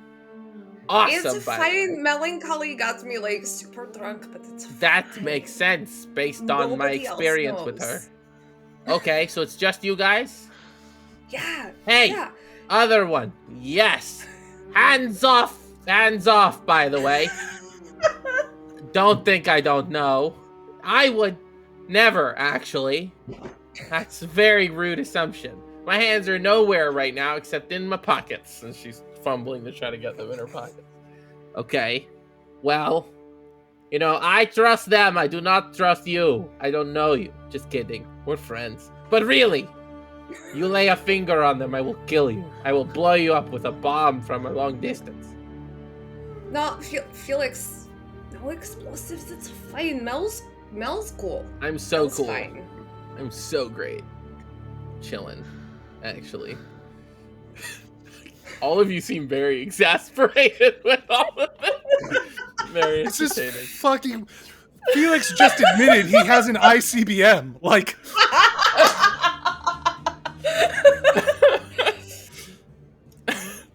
It's fine. No, it's fine. Okay. He can't actually do that. Okay. I promise. I can. Don't tempt me. You know, I can figure it out at least. And Wait, then Felix, if you can blow Mel up, could Uh-huh. you send a big magic bomb to hell? Is that like a thing you could do? I mean, theoretically, there's magic for moving things across planes and stuff. I could make a big bomb. I could make a really big bomb. Okay. Yeah. I think this idea has merits. Okay, so do you want me to work on the bomb? Yes, definitely. All right. I would love for you to work on a giant bomb that we can send to hell. Please and thank you. I love Magic you so bomb, I'm much. guessing, right? Yes. Okay. Absolutely. Oh One my god, you're big- so smart. One big magic bomb coming up for the love of my life. No problem. We'll figure out the hell part later. I'll make it as big as possible. Probably won't fit in the house. I'll need a rental space, so I need authorization to spend the money. You got it! Spend it! That's good enough for me. Alright. I'll work on it. We'll see how well that works or comes together. But... Are you, like, somewhere safe that you can lay down and sleep? There's a bench. It's fine. It's fine. It's fine. There is a big fat bench. Or several. And like technically rooms upstairs, but Selena is having like a very emotional conversation It's with her true. sister, so we had to leave. It's true. She's talking to her sister. We couldn't be there. And the other one is where the snorers are sleeping, so we couldn't be in there either. So, we're out of there. Okay. Well, like I've told you, you got to be careful how you sleep. You'll get the crick in your neck. It will be bad for you. And then you'll be complaining all day. So I promise I won't sleep on my horns funny again. I got it. Don't worry. I also got horns. Because I'm horny like that. Just kidding. Just kidding. I swear. Like, Okay. All right. Okay. Okay. I love you, baby. I love you so much. I Thank you for love you building me a too. giant bomb. Of course. He's like trying to keep it. And it just... and Mel kind of growls and just click. Awesome. Good thinking on the bomb. You forgot to ask for the pictures, though. You're right. We can call them later. Oh, It's fine. shit. It's true. We probably do need to sleep. It's the middle of the fucking night, so Yeah. we'll figure that out. All right, hold on. You heard the man, and she will sit on a bench and like pat her lap and just head right here. No cricks in the necks. Right. Not weird. Promise. Not weird at all. Sweet. She's like already slowly getting to the point that she's like already sitting and comfortable, so she's on the verge of being comfortable enough to pass out already. Yeah, I will stumble over to the bench. I don't think we could make it up the stairs of the inn, No, even if we tried. probably not. So this is probably the best case scenario, to be honest. Yeah, hopefully the others find us, but we'll see. Yeah, it'll be great. It'll be fine. It was a good chat. Thanks for the drink. Super great chat. Yeah, thanks for hanging out and stuff. That's crazy. I'm so tired all of a sudden, actually. That was Yeah, exciting. me too. Oh my god. Okay. What the hell did you make me drink? Good night. It's like Good night. loosely petting your face because she it can't be bothered to look where you are, and just kind of pass out there. And I'll check in with the only person who hasn't specified how they go to sleep before we end the night. Seal. How about you? As soon as the call or whatever Mhm. ends, She immediately leaves the room and needs to get out of there. At this time, are there still people in the tavern, like at the bar or At this whatever? point, there's like some stragglers, maybe some like real late stayers, just a handful of people, but not many more. Okay, so I can hear that there are people downstairs. You wouldn't be able to hear them. It's quieted down enough that there wouldn't be like noise coming unless you went and like checked by the stairs. Okay. I don't think she knows where the other room is, so I think she's gonna go downstairs. Try to find her friends. And when she doesn't, just goes to the bar and starts drinking. You could probably hear where the other room is. To be honest, yeah. But yeah, that's fair. I assumed they had left at that point with their wandering. By the time you guys got down, it would have changed the whole trajectory, so let's just say. that's fair. Okay, that's fair. It definitely would have, right? They went outside, so they That's left fair. the room, went outside, and were drinking outside. So regardless of how long the conversation with Celiana and Amar was, you come downstairs, they're not in the building. Yeah, that's fair. Okay, then yeah, Just probably. drinks and is kind of not alone, despite being alone. And that's how she finishes her night. You gonna fall asleep down there? I mean, I think she'll stay down there until they stop serving, Mm-hmm. and then she'll go upstairs and go to sleep. Okay. All right. Then yeah, as everybody finds their place and finds themselves going to sleep, we'll take a long rest there. So, with that, we will pick up, come to in the morning, wherever it is that you slept the night before. And we'll just kind of go around and see what everybody's doing in the morning and what it is that you guys want to do today.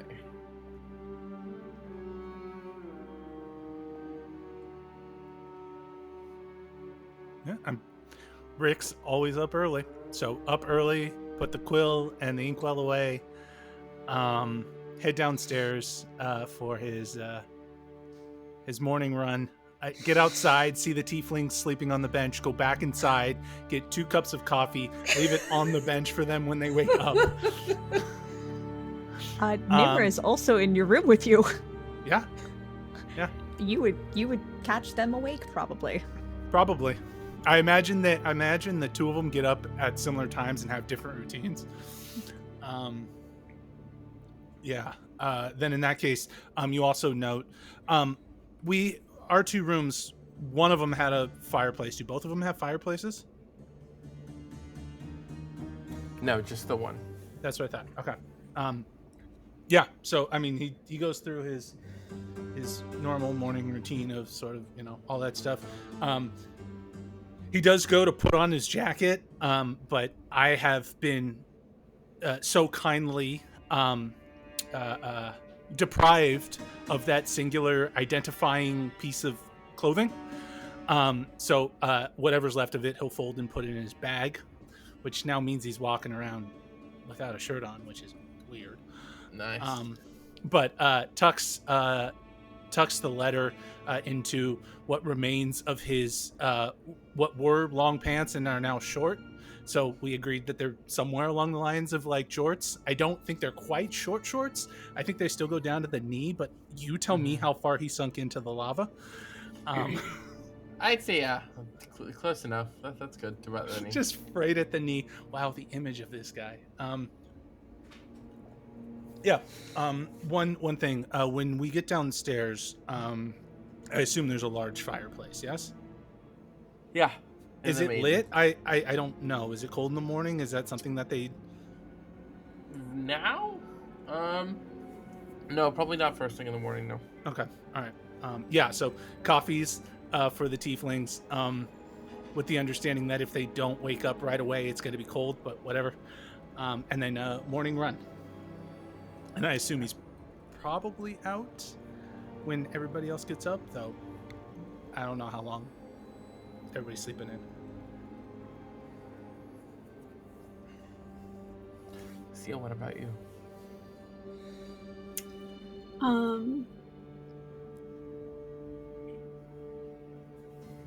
She's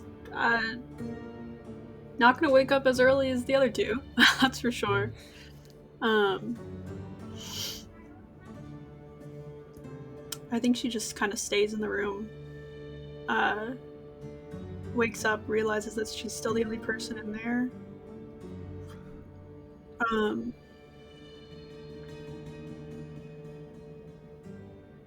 Shakes it off. Does her normal morning routine. And heads downstairs. Just to wait till you see the others? Yeah, she's just gonna go to the bar or some table or something and start getting breakfast and wait down there so that there's at least company and not silence. Yeah.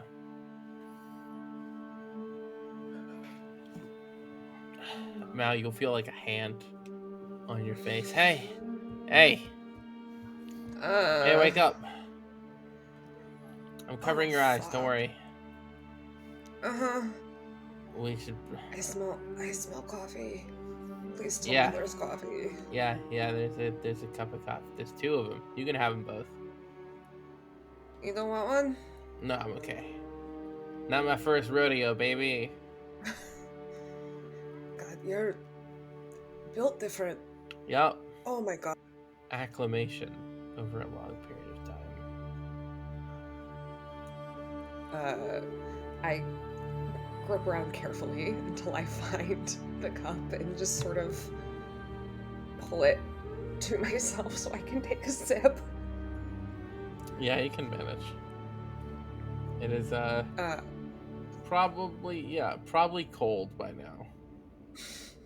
But it's there. Ugh.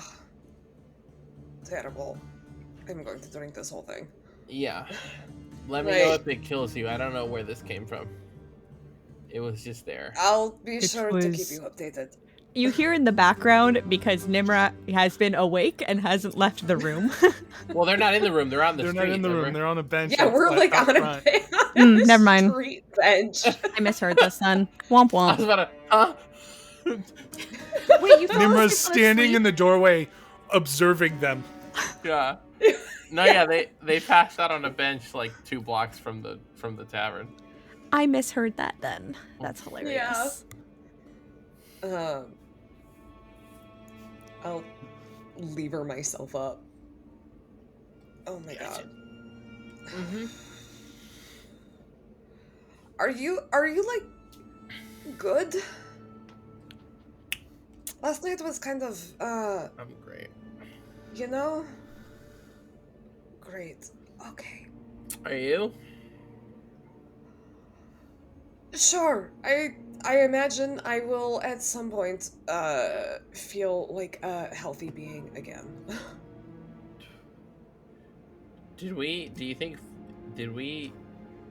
We asked Felix to make a bomb, right?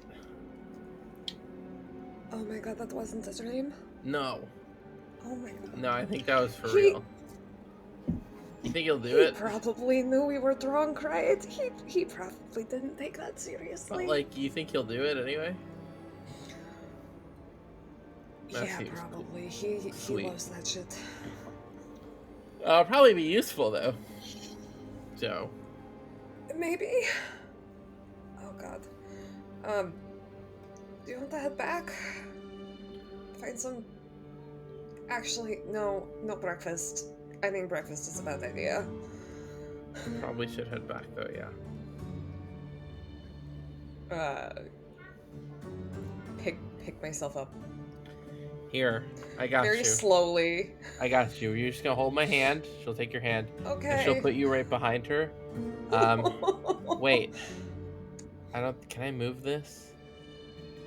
If not, you're about to get a break for. If I can move this, great. If not, you're gonna have a break for like 10 seconds, and she'll cast darkness in front of herself in a 60-foot radius. And she will walk you through it. And if she, I don't think she can. What she wants to do is walk you in the darkness with her out of it to lead you back. But she'll try, and then you'll come out the other side and like, oh shit, it's not moving. Okay, well, close enough. That's part of the way there. All right, come on. No, it was a super good idea. Wait. Here, and just tear off a piece of her shirt and just hold on. I'll blindfold you. And she'll blindfold you and lead you back that way. Keep the sun out of your eyes, and then walk you back.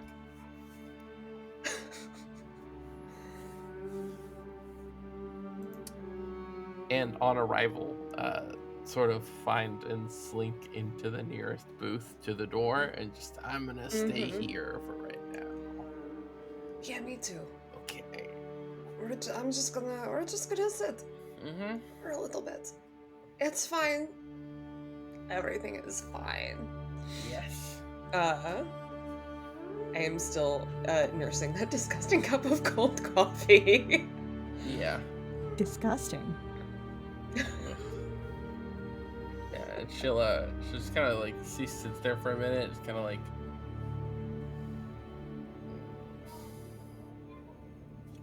Hold on. Oh, this hurts. Seal, you'll hear in your head, hey, come here. Come here, we're over here. We're in the corner by the door. The booth. I'm waving. Yes. Over, yeah. Yes. She's not looking to see if she's even waving in the right direction, but she's just doing this. Come here. Come sit over here with us. She'll go over and join. Cool. Hey. Good morning. Wow, Hi. you look horrible. Thanks. Thanks. We're doing great. Yeah. Got a little crazy last night. Or something. Oh, shit. How are you doing? Where's everybody? Is everybody else out here? Did you get us the coffee? No, I haven't seen anyone else.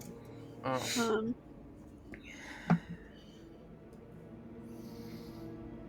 They seem they're up. Probably.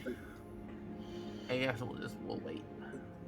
Or it gets up at like stupid o'clock in the morning. Oh, gross. Well, maybe he brought us the coffee. Probably. Okay, well, and she'll just slink back. And we'll wait until everyone else eventually finds their way to them. Because she's not going anywhere.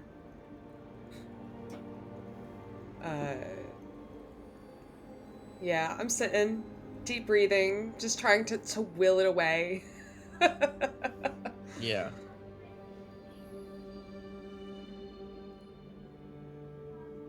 Yeah, I mean, right?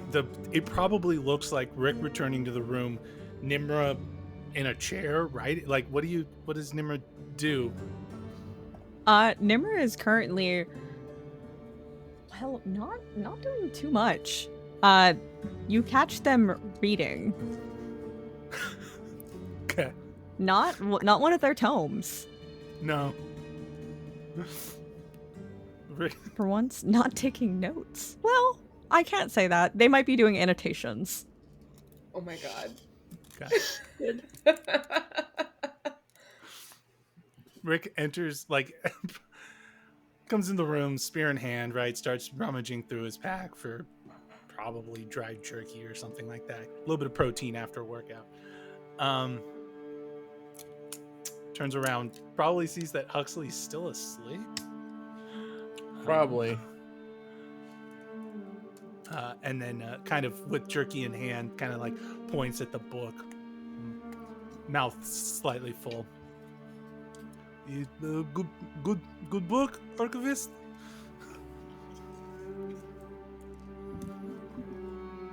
Fascinating book. And you watch as they pull the spine up, and you just see a shitty trash romance book. Yeah. Yeah, I my wife used to be into those things. I don't entirely understand it. Have you any recommendations? She's read a couple of them, or she read a couple of them multiple times, but they're probably by now antiques and difficult to find.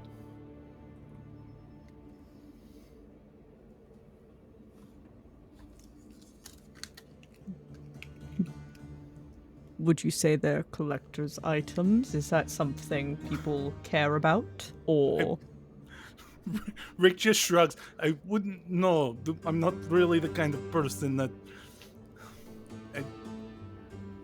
Growing up, Mama never really taught me to read, and then by the time I got into the service, they didn't encourage us to, think for ourselves. So, I didn't really do a whole lot of reading. I don't know the book things, but I would assume after 50 plus years, yes, they're probably collector's items. 50's not that long comparatively. Again, wouldn't know. It's not even half my lifespan. Yes, well, we are old, so. I guess. Maybe not for you. I have long exceeded the expected lifespan. Playing with house money, as it were. I'm afraid I don't understand that one. Archivist. You have never been to a den of vice?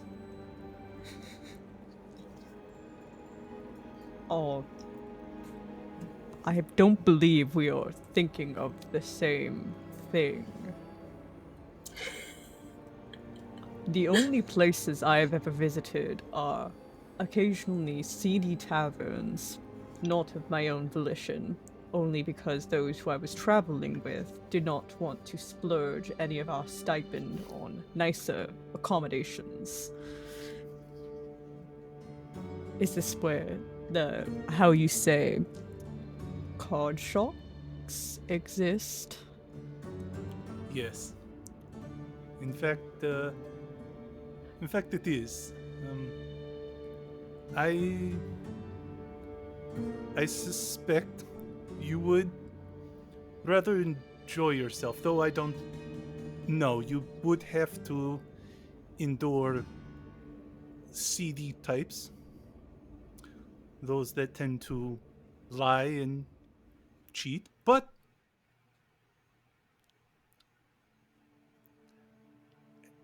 if we have time and we find ourselves in, I imagine Rexentrim probably has a casino or two. If we find the time, it has been a long time since I have done some gambling. Fascinating. The only game I've ever played was whatever Melancholy had us play a few nights ago. Yeah. Does that qualify as a game? Am I understanding the point of that correctly? Is it similar? Similar, except the average card shark doesn't necessarily deal in secrets or alcohol. It tends to be coin. That's the premise. Now, are these actual sharks, or does this occur in the ocean? That would make it so much more. That would make it so much more interesting. I'm afraid I've only heard of them in passing. I've never quite seen one myself. Well, and he takes a quick look around. He looks over at Huxley to make sure Huxley's asleep. And then goes, well, that is something you and I are going to have to remedy. it feels like, if nothing else, it would be a wonderful learning opportunity for you. I do like acquiring new skills. And I very much like acquiring new coin. So I think perhaps this might work out. I'll take you up on that. You'll have to point out whatever this casino is next we see one. Of course, I also probably am going to have to walk you through the basic rule set of that which we are going to be participating in. Worry not. Once I've learned the rules once, my mind is pretty good at retaining information, if I do say so myself. I have something of an eidetic memory. I don't The player know doesn't. what an iodide memory is, but What other languages are you familiar in? It might translate a bit better outside of Common. my giant is pretty good. I know a little bit of Undercommon, and I know the really good swear words in Zemnian. I suspect... No. I only know what's needed for my research. Abyssal, Infernal, Draconic. I do know a bit of Undercommon myself, but I don't suspect it will translate nearly as well. And I'm Undercommon sure you is probably do not know Vidalcan. No, I don't know Verdalken. But again, this is not surprising. You and I assume, used to run in different circles. You pick up different, how you say, vernaculars. Words. You pick up different words. Vernaculars. Sure. Like stirring on the bed over in the corner. Thank you, my friend. Yes, vernaculars. Sure. We could call my Snackula- repertoire verbose. Great, as long as it is verbiose. Verdo. Nimra. I forgot what accent did you guys give Undercommon? Well, It's it's In progress. Okay. Yeah. it's the I won't islands. say- It's the I won't say anything then yet in Undercommon until we have a set accent for it. Because then I have to practice it. Because I have not considered the fact that whenever Nimra is speaking in like Infernal, oh shit, I should probably have an accent for this. maybe. How much can I be butcher entire- French? Yeah, That's what I'm thinking. to be entirely clear, the only reason it came up was because I like the idea that rather than stating it's a different language, I just wanted to slip into something different. I didn't mean for the accents to be established by language. Yeah, it I was just kind of an assumed accident. It happened was because kind- you just Yeah. switched to it when you talked to your mom for the first time. When we met Rick's mom way back, and I was like, what the fuck? Okay. And I just went with it, and then I was like, why don't we just say that that's giant or whatever? Right. That was not my intention when I did it. Yeah. I figured like everybody was going to have different accents for different languages and it was going to be unique to each player. But then it just so. became like, we were That's like, what it okay, is. well, whatever. I just want to see how much I can butcher French for Infernal. Do it. Fuck it. All the see, it's Do it. true. We've established all Latinos, demons. All Frenchmen, devils. That is what we've established. Hey, that's not what I was going for, you know? I just was, you know, I knew a guy in high school who talked like this, and I was like, you know, that feels like it fits, you know? So, when do you guys Anyways. go downstairs to the others? Once Huxley stirs, and Nimra, you're going to hurt him if you keep going. hey, that is, I am in good shape. I don't, you know what?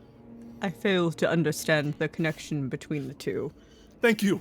Thank you. See, finally, Huxley, somebody who speaks a little. Oh, you meant when the head hurt because the brain is. Yeah. Right. You do that to me sometimes, not to guilty or anything, but like. And at this point, he's like gotten up and just like pats you on the back. Like, okay, I'm going to go downstairs. Okay, I am. I probably should. Rick turns to the archivist. I have been tasked with protecting, so I should probably. This has been good conversation. I hope we can continue it. We can continue it as we walk downstairs. I've no reason to stay. I presume it is time for us to begin going about our day. Probably. Yes. And Nimra puts a bookmark somewhere in their shitty, trashy book and stows that away into their pack. Okay. Cool. And you can head downstairs, find the others without much issue, reunite together, and tell me where you're going from here. What's next?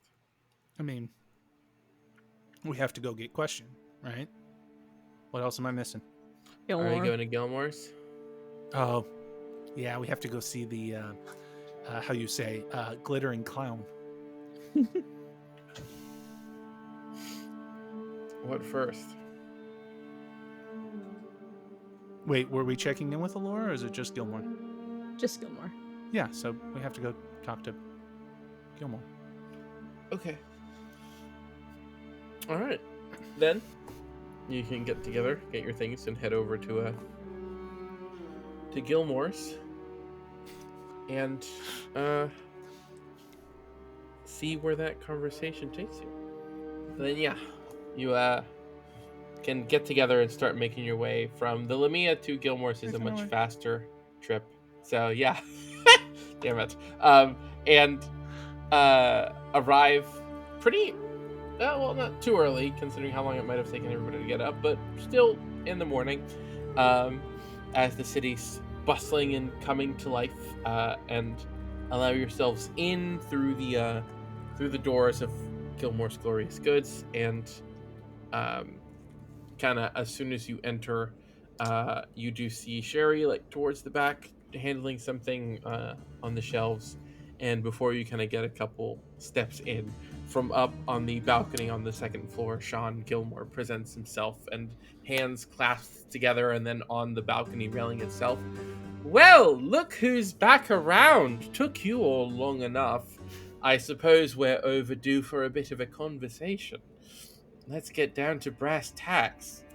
And that is where we will end the session for today. And we will pick up again talking to Sean next episode and see where that goes, and then see where we go from there. Yay, how exciting. Good for us. Great to have everybody here. Great, thank you for everybody for watching and listening, and we'll see you all next episode. Good for me for remembering. Good night.